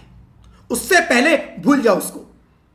15 जून को मुझे इस कैपिटल गेन का पता ही नहीं था, 15 सितंबर को मुझे इस कैपिटल गेन का पता ही नहीं था, मैं कैसे करूं? ठीक है जी, कोई बात नहीं, 1 लाख का 15 निकाल लो, 1 लाख का 45 निकाल लो, लेकिन तीसरी इंस्टॉलमेंट में आपको पता था 1 दिसंबर को आपका 1 लाख रुपए का गेन आ चुका, तो आप यहां पर 1.5 लाख के हिसाब से, और चौथी इंस्टॉलमेंट पूरे 2 लाख की। पूरा हो गया, पूरा हो गया। अब मान लो इस बंदे ने पे कितना किया, इस बंदे ने पे कर दिया जी पहली इंस्टॉलमेंट में इस 1 लाख के हिसाब से कितना, 15,000 पे कर दिया। दूसरी इंस्टॉलमेंट भी इसने 1 लाख के हिसाब से 45,000 पे कर दिया। तीसरी इंस्टॉलमेंट में वो कैपिटल गेन को कंसीडर करना भूल गया और उसने क्या किया, 1 लाख का 75%, 75,000 यहां पे कर दिया, और 1 लाख का 100%, 1 लाख उसने यहां तक पे कर दिया। यानी 15 यहां पे किए, 30 यहां पे किए, 30 फिर यहां पे कर दिए, 25 बैलेंस यहां पे कर दिया। कैपिटल गेन भूल गया, छोड़ दिया, जो मर्जी हुआ, राइट। अब आ गया जी 234C। उसने कहा जी बनता कितना है, बनता ये, पे कितना किया ये, शॉर्टफॉल कितना, पहली में नो शॉर्टफॉल, पहली में नो शॉर्टफॉल, दूसरी में 45 नो शॉर्टफॉल, तीसरी में शॉर्टफॉल आ गया जी 75,000 का, चौथी में शॉर्टफॉल आ गया 1 लाख का। अब निकालो इसके ऊपर मल्टीप्लाइड बाई 3%, मल्टीप्लाइड बाई 1%, इस पे 2250, इस पे 1000, कितना हो गया जी 3250। 3250 234C में आपको इंटरेस्ट देना है, और 234B और A नॉर्मल वैसे ही है जैसे पहले हुआ करते थे। B और A में कोई चेंज नहीं है। जितना भी शॉर्टफॉल है, कितने का शॉर्टफॉल है, टोटल शॉर्टफॉल कितने का पड़ रहा है, शॉर्टफॉल टोटल पड़ रहा है 1 लाख का। 1 लाख का 234B लगेगा 1 अप्रैल से लेकर जब तक आपने पे। ठीक है जी, ये पॉइंट बस यहां जो समझने वाला पॉइंट था वो समझना ये था कि जब आप कितना ड्यू हुआ वो कैलकुलेशन करोगे, वो आपको इस तरह से करनी है। कितना ड्यू हुआ, उस ड्यू की जब कैलकुलेशन करोगे फ्रेंड्स, तो उस ड्यू की कैलकुलेशन करते टाइम आपको उस ड्यू के अंदर कुछ अगर ऐसे अमाउंट हैं जो कि उस इंस्टॉलमेंट तक मुझे पता ही नहीं थे, उनको कंसीडर नहीं करने।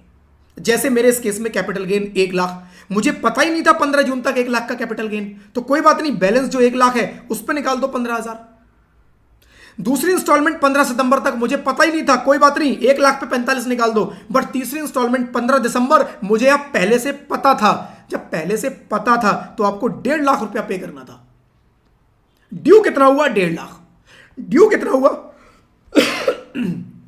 ड्यू कितना हुआ, 2 लाख, राइट। तो इस ड्यू की कैलकुलेशन कैसे करोगे, जो स्पेशल आइटम होंगे जो आपको पता ही नहीं थे पहले से, वो आप इस तरह से करोगे। मेरा बिजनेस ही नहीं था, मेरा कोई बिजनेस ही नहीं था, मेरा कोई बिजनेस नहीं था। मैंने बिजनेस स्टार्ट किया है कब से, मैंने बिजनेस स्टार्ट किया है 1 अक्टूबर से। 1 अक्टूबर से मैंने बिजनेस स्टार्ट किया है, इससे पहले मेरी कोई अर्निंग नहीं थी। 1 अक्टूबर से मैंने बिजनेस स्टार्ट किया है। 15 जून नो एडवांस टैक्स, 15 सितंबर नो एडवांस टैक्स, 15 दिसंबर यस, 15 दिसंबर को आपको एडवांस टैक्स पे करना है। एस्टिमेट करो कितना एस्टिमेट जी, हो सकता है मैं 10 लाख रुपए कमाऊंगा, इस 10 लाख पे टैक्स कितना बनेगा, हो सकता है मेरा टैक्स बनेगा करीब 2 लाख रुपए, एस्टिमेट ले लिया 2 लाख, तो ठीक है 15 दिसंबर 75%, 75% 2 लाख का कितना 1.5 लाख पे करो। जितना बनता है 75, उस ऐसा नहीं है कि 75 का मतलब यह हुआ कि आप कम कर दो उसे, टोटल 75 ड्यू है, तो आप पहली 2 में मत पे करो। आपने बिजनेस ही अब शुरू किया, बिजनेस ही आपने कब शुरू किया, 1 अक्टूबर, जब 15 सितंबर निकल गई उसके बाद, तो कोई बात नहीं, अगली इंस्टॉलमेंट आएगी उसमें 75% तक बनता है ना, उतना पे कर दो। 2 लाख का 15%, 75%, 1.5 लाख। तीसरी इंस्टॉलमेंट 15 मार्च पे करो 100%, कितना 2 lakh.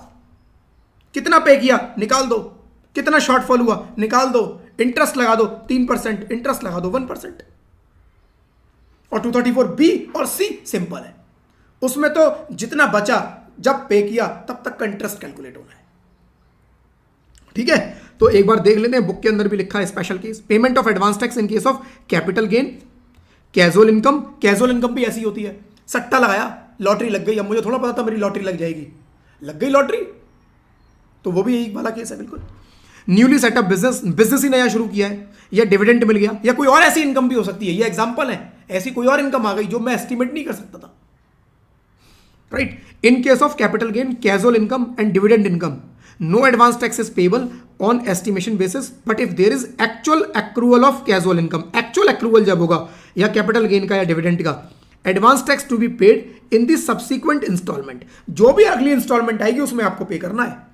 And if such actual is after 15th March, advance tax to be paid 31 March. मान लो वो जो एक्चुअल मैंने बिजनेस ही स्टार्ट किया 15 मार्च तक मेरी आखिरी इंस्टॉलमेंट जानी थी, 15 मार्च तक आखिरी इंस्टॉलमेंट जानी थी, लेकिन मैंने जो बिजनेस स्टार्ट किया वो मैंने बिजनेस स्टार्ट किया 20 मार्च को, मैंने बिजनेस 20 मार्च को स्टार्ट किया, 10 ही दिन तो है, लेकिन मेरा बिजनेस कुछ ऐसा था कि उस 10 दिन में ही हो सकता है मैं 5 लाख रुपए कमा लूंगा या 50 लाख रुपए कमा लूंगा। टैक्स बनेगा इसके ऊपर 15 लाख रुपए। वो कह रहे हैं इस 15 लाख को सारा का सारा 100% 31 मार्च तक पे कर दो।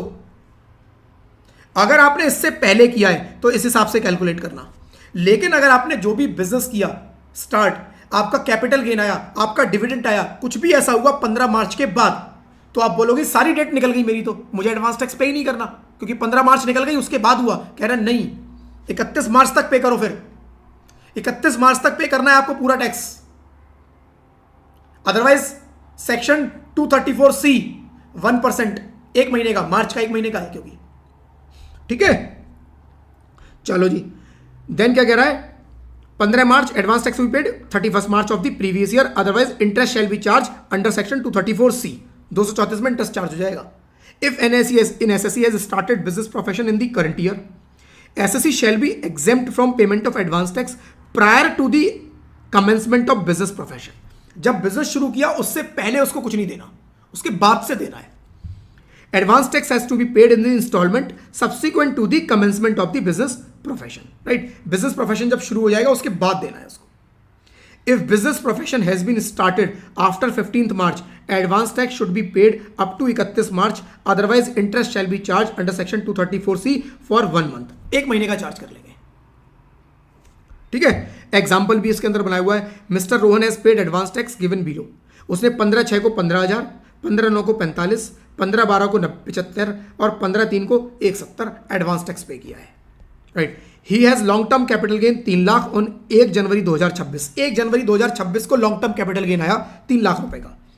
And his income under the business profession 20 lakh, business profession में उनकी इनकम 20 लाख रुपए की है। He has filed return of income 15/12/2026 and has paid difference of tax 15/12/26 को ही उसने टैक्स पे किया है। Last date of filing return is 31 July 26। अगर यहां पर नहीं भी बोलता 31 जुलाई क्योंकि नाम दिया है मिस्टर रोहन इंडिविजुअल, तो आपको पता होना चाहिए उसकी 31 जुलाई लास्ट डेट है, राइट, 31 जुलाई। चलो जी, कंप्यूट टैक्स पेबल। अब यहां पे उसने कुछ नहीं बताया, उसने इनकम बताई है। कह रहा है पहले टैक्स कैलकुलेट करो, उसके बाद एडवांस टैक्स भी निकालो। अब देख रहा है क्वेश्चन, ये पूरा कंप्लीट क्वेश्चन है। एग्जाम में ज्यादातर इस तरह के क्वेश्चन आते हैं, कंप्लीट क्वेश्चन। क्या हो रहा है देखो, सबसे पहले income under the head business profession, उस income under the head business profession 20 lakh, तो 20 लाख मेरी बिजनेस प्रोफेशन से इनकम आ गई। कैपिटल गेन कितना आ रहा है जी, कैपिटल गेन कह रहा है 3 लाख, 3 लाख रुपए कैपिटल गेन आ गया। Gross total income 23 lakh, chapter 6A की डिडक्शन कुछ नहीं दे रखी, हटा दो। Total income 23 lakh. टैक्स निकालेंगे स्लैब रेट से, 20 लाख रुपए पर स्लैब रेट से निकलेगा, और कैपिटल गेन पर, राइट, कैपिटल गेन कितने का है, 3 लाख का। अब कैपिटल गेन में फ्रेंड्स कुछ बताया है, कौन सा कैपिटल गेन, कुछ नहीं बताया, तो नॉर्मल वाला लॉन्ग टर्म कैपिटल गेन मान लो, राइट। तो पहले 20 लाख पे 2 लाख रुपए का टैक्स आ गया, राइट। स्लैब लगाओगे, पहले 4 लाख पे निल, अगले 4 लाख पे 5, फिर अगले 4 लाख पे 10, फिर अगले 4 लाख पे 15, स्लैब लगा देना, 2 लाख रुपए आ गया। और 3 लाख रुपए पर इंटू 12.5% अंडर सेक्शन 112, 112A वाला मत मानना, शेयर्स वाला 112A वो तब मानना है जब लिखा हो, और अगर वो लिखा होता तो टैक्स रेट उस पर भी 12.5% है, बट उस पर 1.25 लाख रुपए की छूट मिलती है। मैं रिपीट कर रहा हूं सो दैट आपका पुराना रिवाइजन हो जाए, रिवीजन हो जाए थोड़ा, राइट। बट इसमें कोई छूट नहीं है, इस पर जितना भी गेन आया 12.5%, 112 सेक्शन 37,500 रुपए। टोटल कितना बना, 237,500। सरचार्ज लगेगा, इनकम 23 लाख की है, 50 लाख के अंदर है, कोई सरचार्ज नहीं लगना, ठीक है। HEC ऐड हो गया 4%, 2,47,000 रुपए की उसकी टैक्स लायबिलिटी बनी, उसकी 2,47,000 रुपए की टैक्स लायबिलिटी बनी। अब देखो नीचे चार्ट बनेगा, tax liability on slab rate 2,08,000 कैसे आया, देखो 2 लाख प्लस 4%, 2 लाख पे सेस जोड़ा 4%, 2 लाख रुपए इस पे टैक्स था प्लस 4% 8,000, 2,08,000। इसको अलग अलग क्यों किया, क्योंकि नीचे इसकी टाइमलाइन अलग है, ये कैपिटल गेन बाद में हुआ है, एडवांस टैक्स के लिए किया है, राइट। ये मैंने पूरे साल कमाया और ये मेरा जनवरी में आया कैपिटल गेन, तो जो कैपिटल गेन पे 37,500 टैक्स बना उस पर 4% और ऐड कर दिया, 39,000 बना, टोटल टैक्स 247 ऐसे हो गया, राइट। अब देखो नीचे 15/6, 15/9, 15/12, 15/3, 15, 45, 75 कितना, 2,47,000 नहीं, पहले आप लोगे 2,08,000, 2,08,000, क्योंकि इस 39,000 का मुझे पता ही नहीं होगा, वो तो जनवरी में जाके हुआ साल के एंड में, राइट। तो 2,08,000 का 15%, 2,08,000 का 15% अमाउंट पेबल 31,500। एक बार देख लेते हैं, 2,08,000 मल्टीप्लाइड बाई 15%, एक सेकेंड, 31,200, 31,200। ऐसे ही 2,08,000 का कितना 45%, 93,600, 2,08,000 का 15 मार्च तक 1,56, और मेरा कैपिटल गेन कब आया देखो 1 जनवरी 26 को, 1 जनवरी 26 को मेरा कैपिटल गेन, यानी कि 15 मार्च की जो इंस्टॉलमेंट आएगी मुझे उससे पहले पता था कि मेरा ये कैपिटल गेन आ गया, तो आखिरी इंस्टॉलमेंट में 100% मैं किस पे निकालूंगा, 247 पे, तो लास्ट इंस्टॉलमेंट 247 हो गई। पहली 3 में जो मैंने कैलकुलेशन किया वो किया 2,08,000 पे, और चौथी इंस्टॉलमेंट क्योंकि मुझे पता था ये 39 आ चुका है तो अब मैंने किया 247 पे, राइट। तो चौथी इंस्टॉलमेंट में 247 पे हो जाना चाहिए था।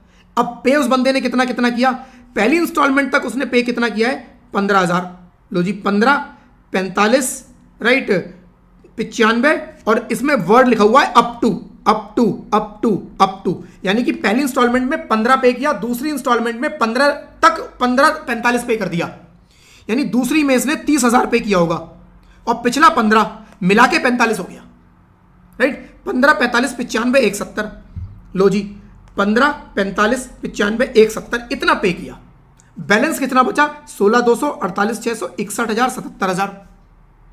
स्पेशल केस भी देख लो, स्पेशल केस टैक्स बनता था 2,08,000, इसका 12% निकाल लो, 2,08,000 का 12%, 2,08,000 का 12% कितना बनता है जी, 2,08,000 का मल्टीप्लाइड बाई 12%, 24,960।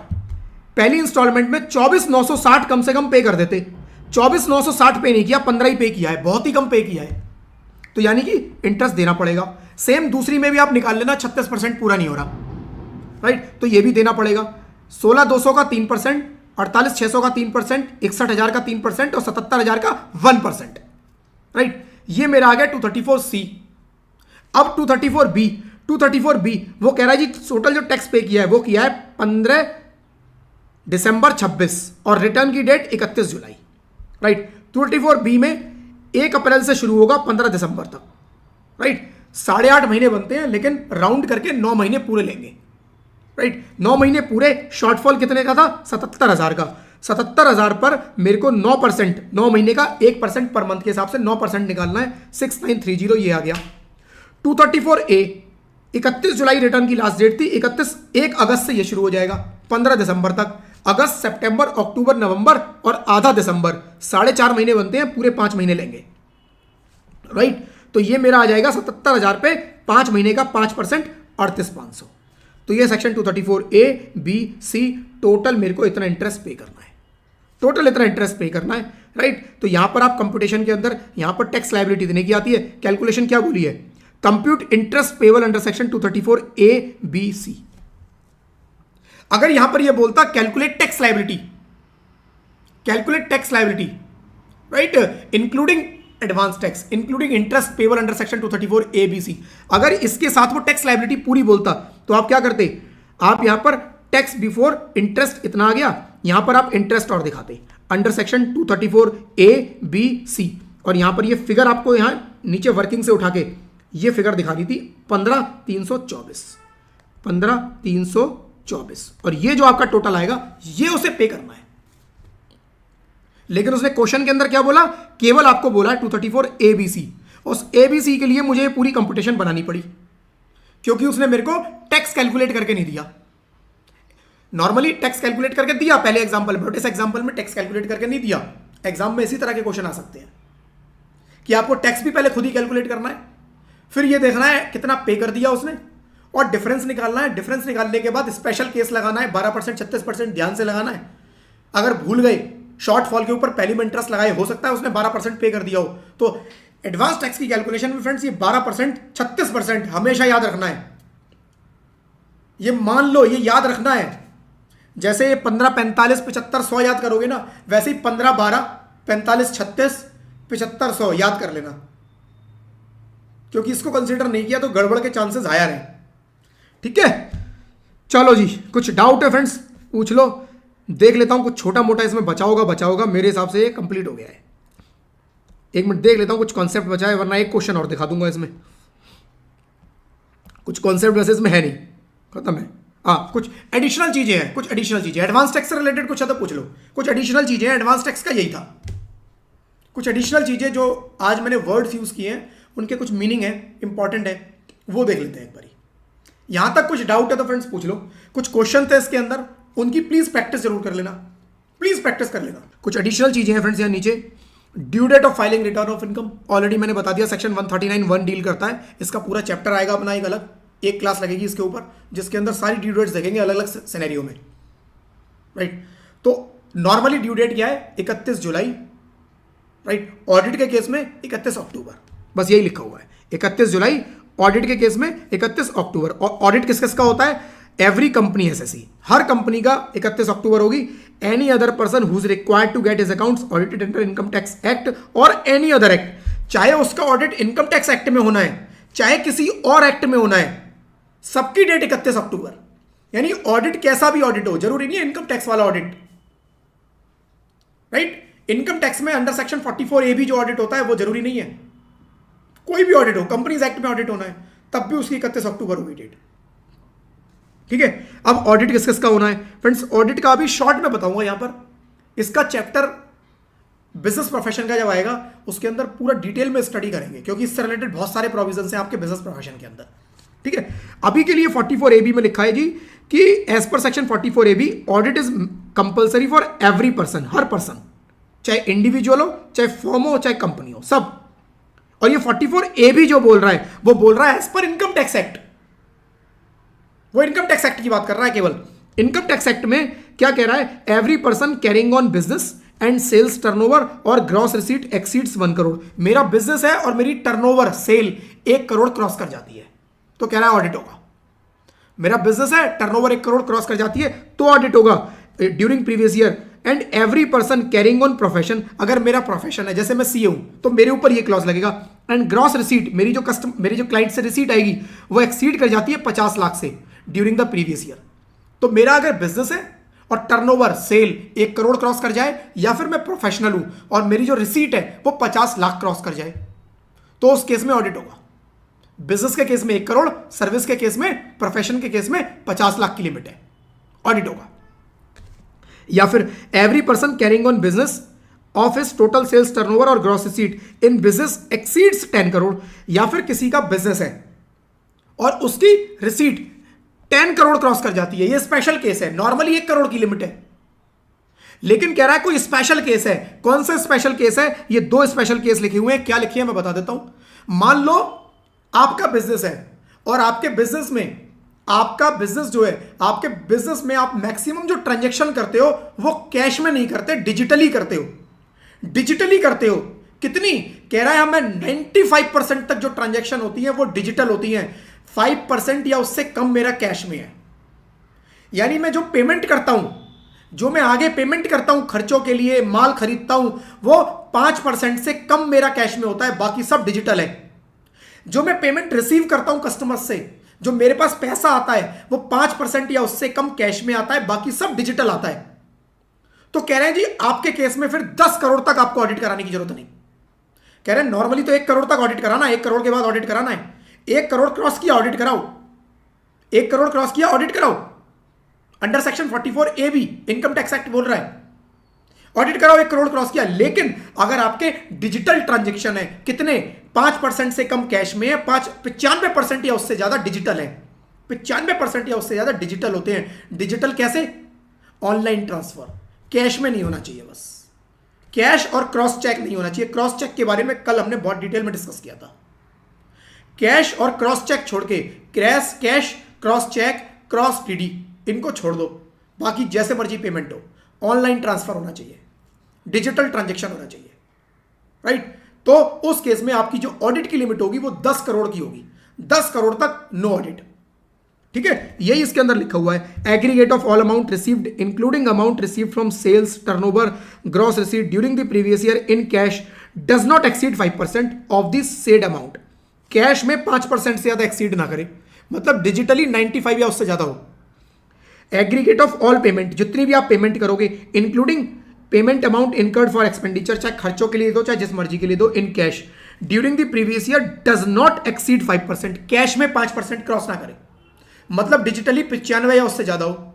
यानी जो आप पेमेंट करते हो वो 95 या उससे ज्यादा डिजिटल हो, और जो आप पेमेंट रिसीव करते हो वो भी अलग अलग देखनी है दोनों कि कितनी की, उसमें से 5% या कम कैश होना चाहिए। जो आपने रिसीव किया उसमें, वो रिसीव जो किया उसमें 5% या उससे कम कैश में होना चाहिए। तो आपके केस में ऑडिट की लिमिट 10 करोड़, ठीक है। तो इतना अगर याद रहे ठीक है, नहीं याद रहे बिजनेस के चैप्टर में हम दोबारा सारा करने वाले हैं ये। फिर एक कहता है interest in case of tax liabilities less than 10,000।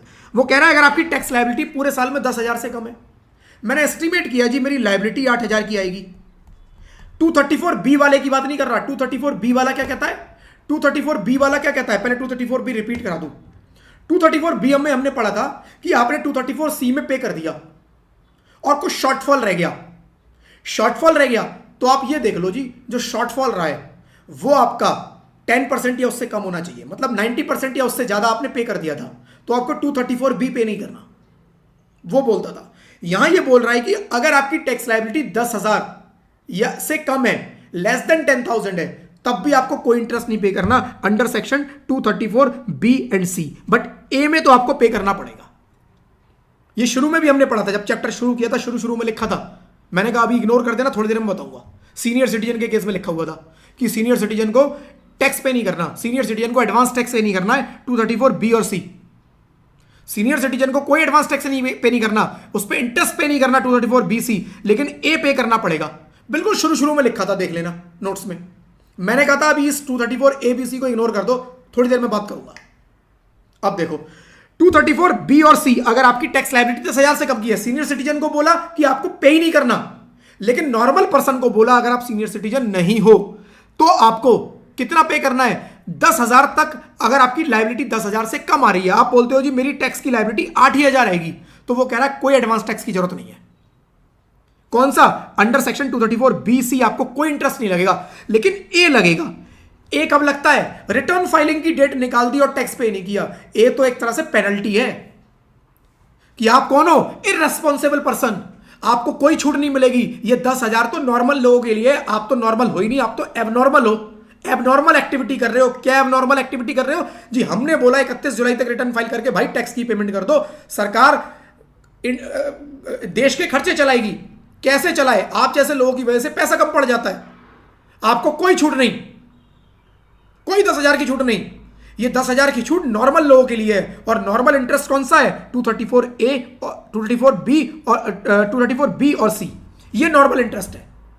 234A normal interest नहीं है, वो तो एक तरह की पेनल्टी है, लेट फाइलिंग के बाद इंटरेस्ट पड़ रहा है। तो वो कह रहे हैं जी इन एनी केस 234C तो लगना ही लगना है। और 234C के लिए ना नॉर्मल पर्सन को छोड़ा चाहे जितनी भी इनकम है, और ना सीनियर सिटीजन को छोड़ा, ठीक है। तो 234A लगेगा ही लगेगा। जैसे मिस्टर रोहन है क्या लॉन्ग टर्म, अच्छा ये पूरा क्वेश्चन दिया हुआ है, इसको नहीं कर रहे, ये आप लोग देख लेना, ये क्वेश्चन आप लोग देख लेना, राइट। कुछ क्वेश्चन फ्रेंड्स इसके अंदर दिए हुए हैं, ये आप देख लेना। एक राउंडिंग ऑफ वाला है, राउंडिंग ऑफ, दो राउंडिंग ऑफ हम ऑलरेडी देख चुके। एक सेक्शन हमने देखा था, कौन सा? सेक्शन 288A और 288B, 288A एंड 288B हम ऑलरेडी फ्रेंड्स देख चुके हैं। ये क्या बोलता था? ये बोलता था टोटल इनकम को राउंड ऑफ करो 10 के मल्टीपल में। ये बोलता था जी टैक्स को राउंड ऑफ करो 10 के मल्टीपल में। अब एक और राउंड ऑफ आ गया, rule 119A, where the interest to be calculated for every month और part of the month comprised in a period, any fraction of month shall be deemed to be full month and interest shall be so calculated. अब ये किसको round off कर रहा है? Month को round off कर रहा है, जो हम ऑलरेडी कर चुके कि पार्ट ऑफ द मंथ को भी फुल मंथ मान लेना। वही लिखा हुआ है यहां पर कि मंथ को राउंड ऑफ कर दो, मंथ को राउंड ऑफ कर दो, पार्ट ऑफ द मंथ को फुल मंथ मान लेना। एग्जैक्टली यही लिखा हुआ है। The amount of tax penalty और the sum in respect of which such interest is to be calculated shall be rounded off to the nearest multiple of 100 rupees. साथ में ये बोल रहा है कि जिस पर भी अमाउंट पे इंटरेस्ट कैलकुलेट होना है उसको 100 के मल्टीपल में राउंड ऑफ कर दो, उसको 100 के मल्टीपल में। 234A और B ने क्या बोला था? 10 के मल्टीपल में। लेकिन यहां टैक्स की इंटरेस्ट की कैलकुलेशन के लिए कह रहा है कि 100 के मल्टीपल में कर दो। ठीक है, for this purpose any fraction of 100 rupees shall be ignored. कह रहा है 100 रुपीज के फ्रैक्शन को इग्नोर कर दो। So rounded off shall be deem to be the amount in respect of which interest to be calculated. यहां इसने आसान तरीका बताया।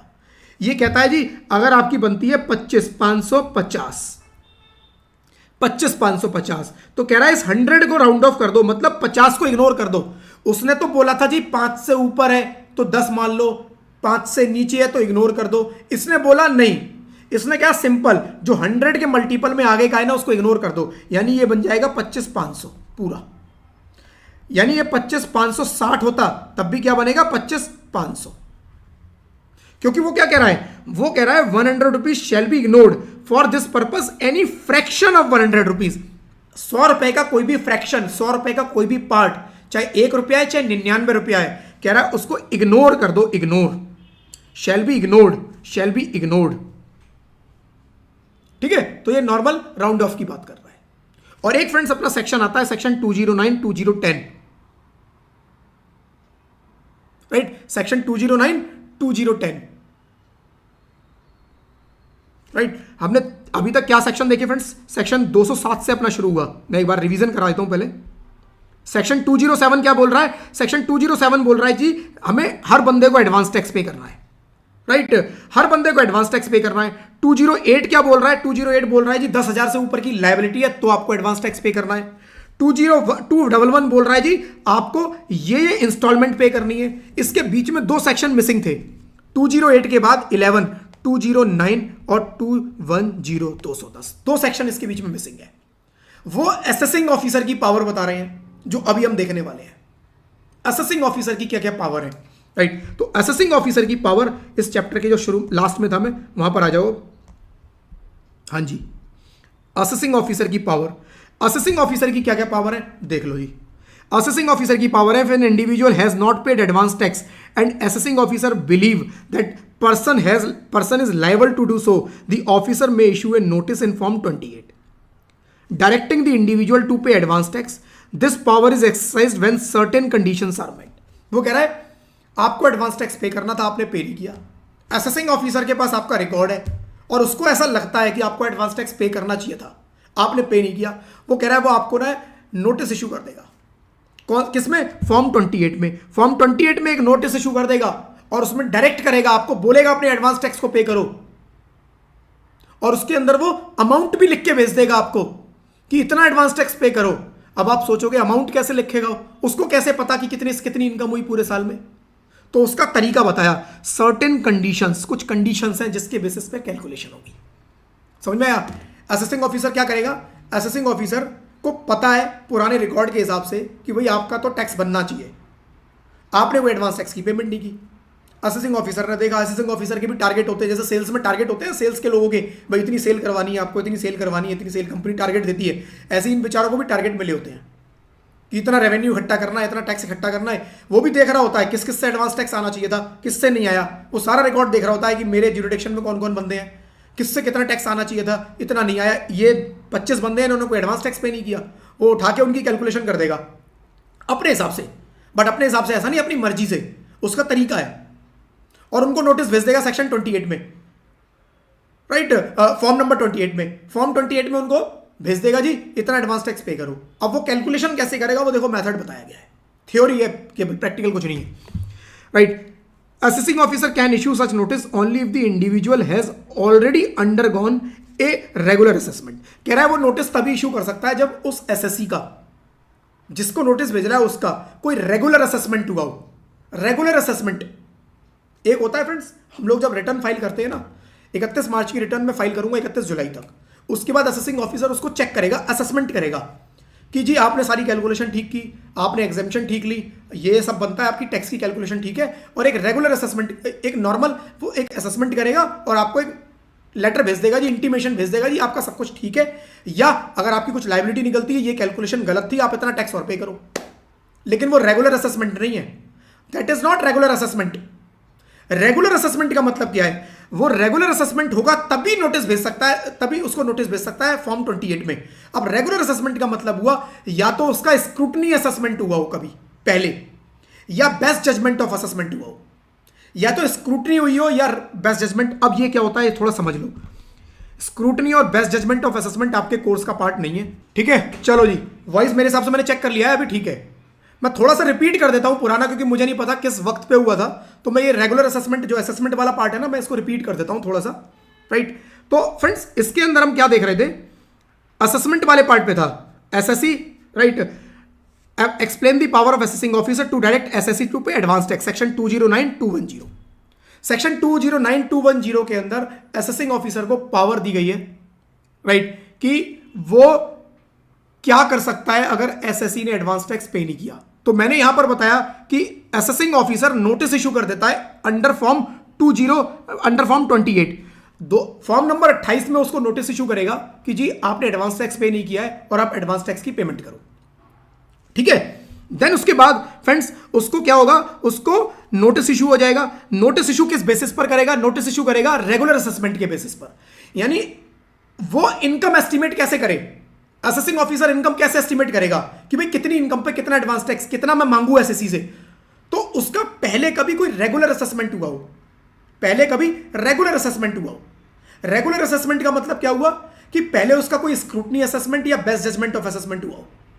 स्क्रूटनी असेसमेंट में मैंने बताया अभी कि स्क्रूटनी असेसमेंट का मतलब होता है कि उस बंदे की पहले बुक्स की चेकिंग हुई है, खातों की जांच हुई है, और उस चेकिंग के बाद एक नोटिस इशू किया गया, और उसके बाद उसको ऑर्डर इशू किया गया कि भाई देखो स्क्रूटनी के बेसिस पे तुम्हारी इतने की टैक्स लायबिलिटी बनती है, तुम इतना पे करो, या नहीं बनती है तो खत्म बात, राइट। स्क्रूटनी असेसमेंट, खातों की जांच की गई, स्क्रूटनी की गई।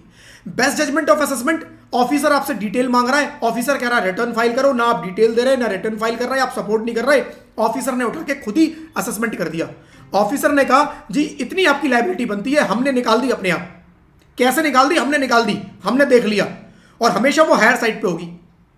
वो होता है best judgment of assessment. Assessing officer ने अपनी जजमेंट के बेसिस पे, बेस्ट जजमेंट के बेसिस पे आपका असेसमेंट कर दिया, right. This is best judgment of assessment. तो आपका अगर पहले कुछ रेगुलर असेसमेंट हुआ है तो उसमें आपने जो भी इनकम दिखाई, जितनी भी आपने उसमें इनकम दिखाई है, उस इनकम को वो उठाएगा और उसमें से लेटेस्ट असेसमेंट दिखाएगा। मान लो आपके पहले 3-4 बार असेसमेंट हो चुके, 8-10 बार असेसमेंट हो चुके, तो जो भी लेटेस्ट लास्ट हुआ है उतनी इनकम उठाएगा और उस इनकम के बेसिस पे वो आपको बताएगा जी इतना एडवांस टैक्स आप पे करो, ठीक है। फिर मैं बता रहा था कि मान लो उसने बोला जी इतना पे करो, मान लो उस बंदे को, राइट, उस बंदे का असेसमेंट हुआ था 2021 में, जिसमें 1 करोड़ की लायबिलिटी निकली। 2021 में उसका असेसमेंट हुआ था लास्ट, जब उसमें 1 करोड़ का उसका इनकम, 1 करोड़ की उसकी इनकम कैलकुलेट की गई, इनकम, राइट, इनकम कैलकुलेट की गई 1 करोड़ की, राइट। अभी उसको क्या बोला गया जी 21-22, 22-23, 23-24 की भी उसने रिटर्न फाइल की होगी।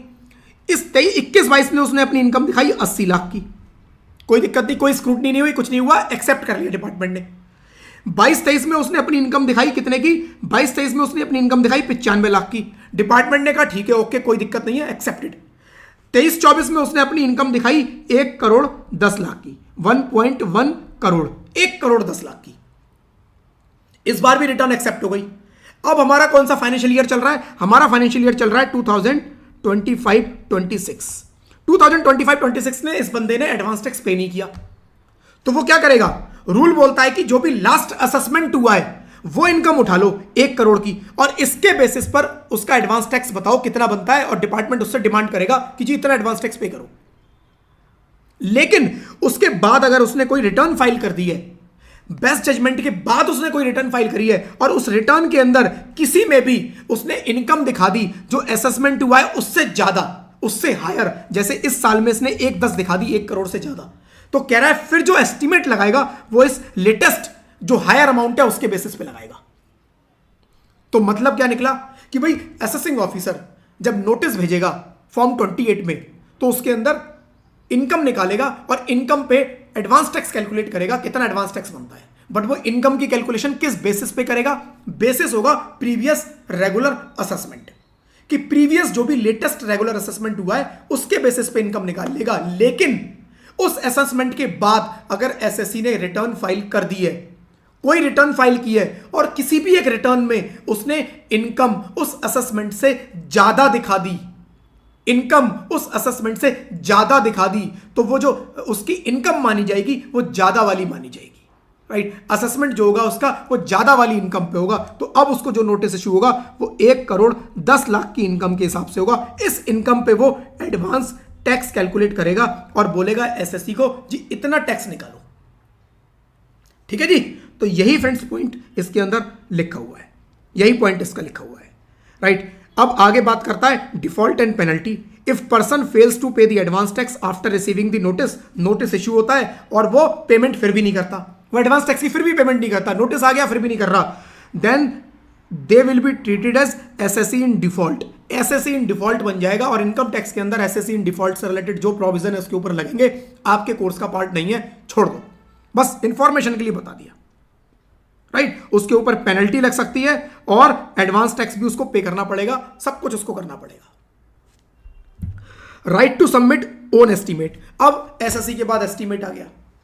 अब एसएससी को लग रहा है भैया नोटिस तो आ गया, एसेसिंग ऑफिसर ने इतने की लायबिलिटी निकाल दी, उस बेचारे का बिजनेस ही बंद हो गया, इसलिए उसने एडवांस टैक्स पे नहीं किया था, या बिजनेस बंद नहीं हुआ, इनकम कम हो गई इसलिए वो पे नहीं कर रहा था, या बनता था बहुत थोड़ा बनता था, भूल गया पे करना। वो क्या करेगा? वो असेसिंग ऑफिसर को या तो वो उस अमाउंट को पे कर दे, या फिर वो असेसिंग ऑफिसर को फॉर्म 28A में रिप्लाई करेगा कि सर देखो आपने जो बनाया है वो ठीक है, लेकिन मेरा अब बिजनेस है ही नहीं, या मेरी इनकम कम हो गई, मेरा अब इतना बनता है, तो जितना बनता है वो उतना पे करेगा और फॉर्म 28 में रिप्लाई करेगा कि देखो जो मेरा बनता है मैंने पे कर दिया है, और असेसिंग ऑफिसर उसको एक्सेप्ट कर लेगा, उसको एक्सेप्ट कर लेगा। यानी प्रोसेस क्या होगा? आपको एडवांस टैक्स पे करना है, नहीं पे किया असेसिंग ऑफिसर आपको नोटिस इशू कर सकता है, जरूरी नहीं करे बट कर सकता है। किस बेसिस पे करेगा? जो भी पिछला रेगुलर असेसमेंट हुआ है उस बेसिस पे करेगा। लेकिन अगर रेगुलर असेसमेंट के बाद आपने कोई रिटर्न फाइल कर दी है और उसके अंदर इनकम रेगुलर असेसमेंट वाली इनकम से ज्यादा दिखाई है, तो उस ज्यादा इनकम के बेसिस पे आपको एडवांस टैक्स की डिमांड करेगा। अगर आपने उसको पे नहीं किया तो आप एसएससी इन डिफॉल्ट बन जाओगे, राइट। अब आपके पास क्या है ऑप्शन? मान लो आपके पास नोटिस आ गया, मेरे पास नोटिस आ गया, नोटिस का ऑप्शन क्या है? मैं फॉर्म 28 में नोटिस आएगा, 28A में मैं उसको रिप्लाई करूंगा क्या कि जी मेरा इतना एस्टीमेट नहीं बनता, मेरी कम है या नहीं है, जो भी ये लिखूंगा, जो बनता है मैं गवर्नमेंट को पे कर दूंगा एडवांस टैक्स, और उसकी रिसीट लगा के उस नोटिस में उनको भेज दूंगा कि सर देखो ये बनता था, ये मैंने पे कर दिया, खत्म बात। असेसिंग ऑफिसर उसको एक्सेप्ट कर लेगा, राइट। तो ये फ्रेंड्स पूरा प्रोसेस है एडवांस टैक्स का। आई होप फ्रेंड्स क्लास आपको पसंद आई होगी। बीच में कुछ वॉइस का इशू हुआ था, आप लोग देख लेना, मेरे हिसाब से वॉइस का इशू एडवांस टैक्स वाले पार्ट पे हुआ था, जो लास्ट में असेसिंग ऑफिसर वाला पार्ट था उसी पे हुआ था। बट मैं बाद में इस रिकॉर्डिंग को चेक कर लूंगा, कुछ पार्ट अगर रह गया होगा जो मुझे लगेगा जरूरी था वो मैं अगली क्लास में कवर कर दूंगा, ठीक है। नेक्स्ट क्लास में मैं उसको कवर कर दूंगा, डोंट वरी, क्योंकि मुझे अभी चेक नहीं कर पाऊंगा उसके अंदर क्या मिस हुआ है। चलो जी फ्रेंड्स, अगर अब कुछ क्वेरी है तो आप पूछ लो।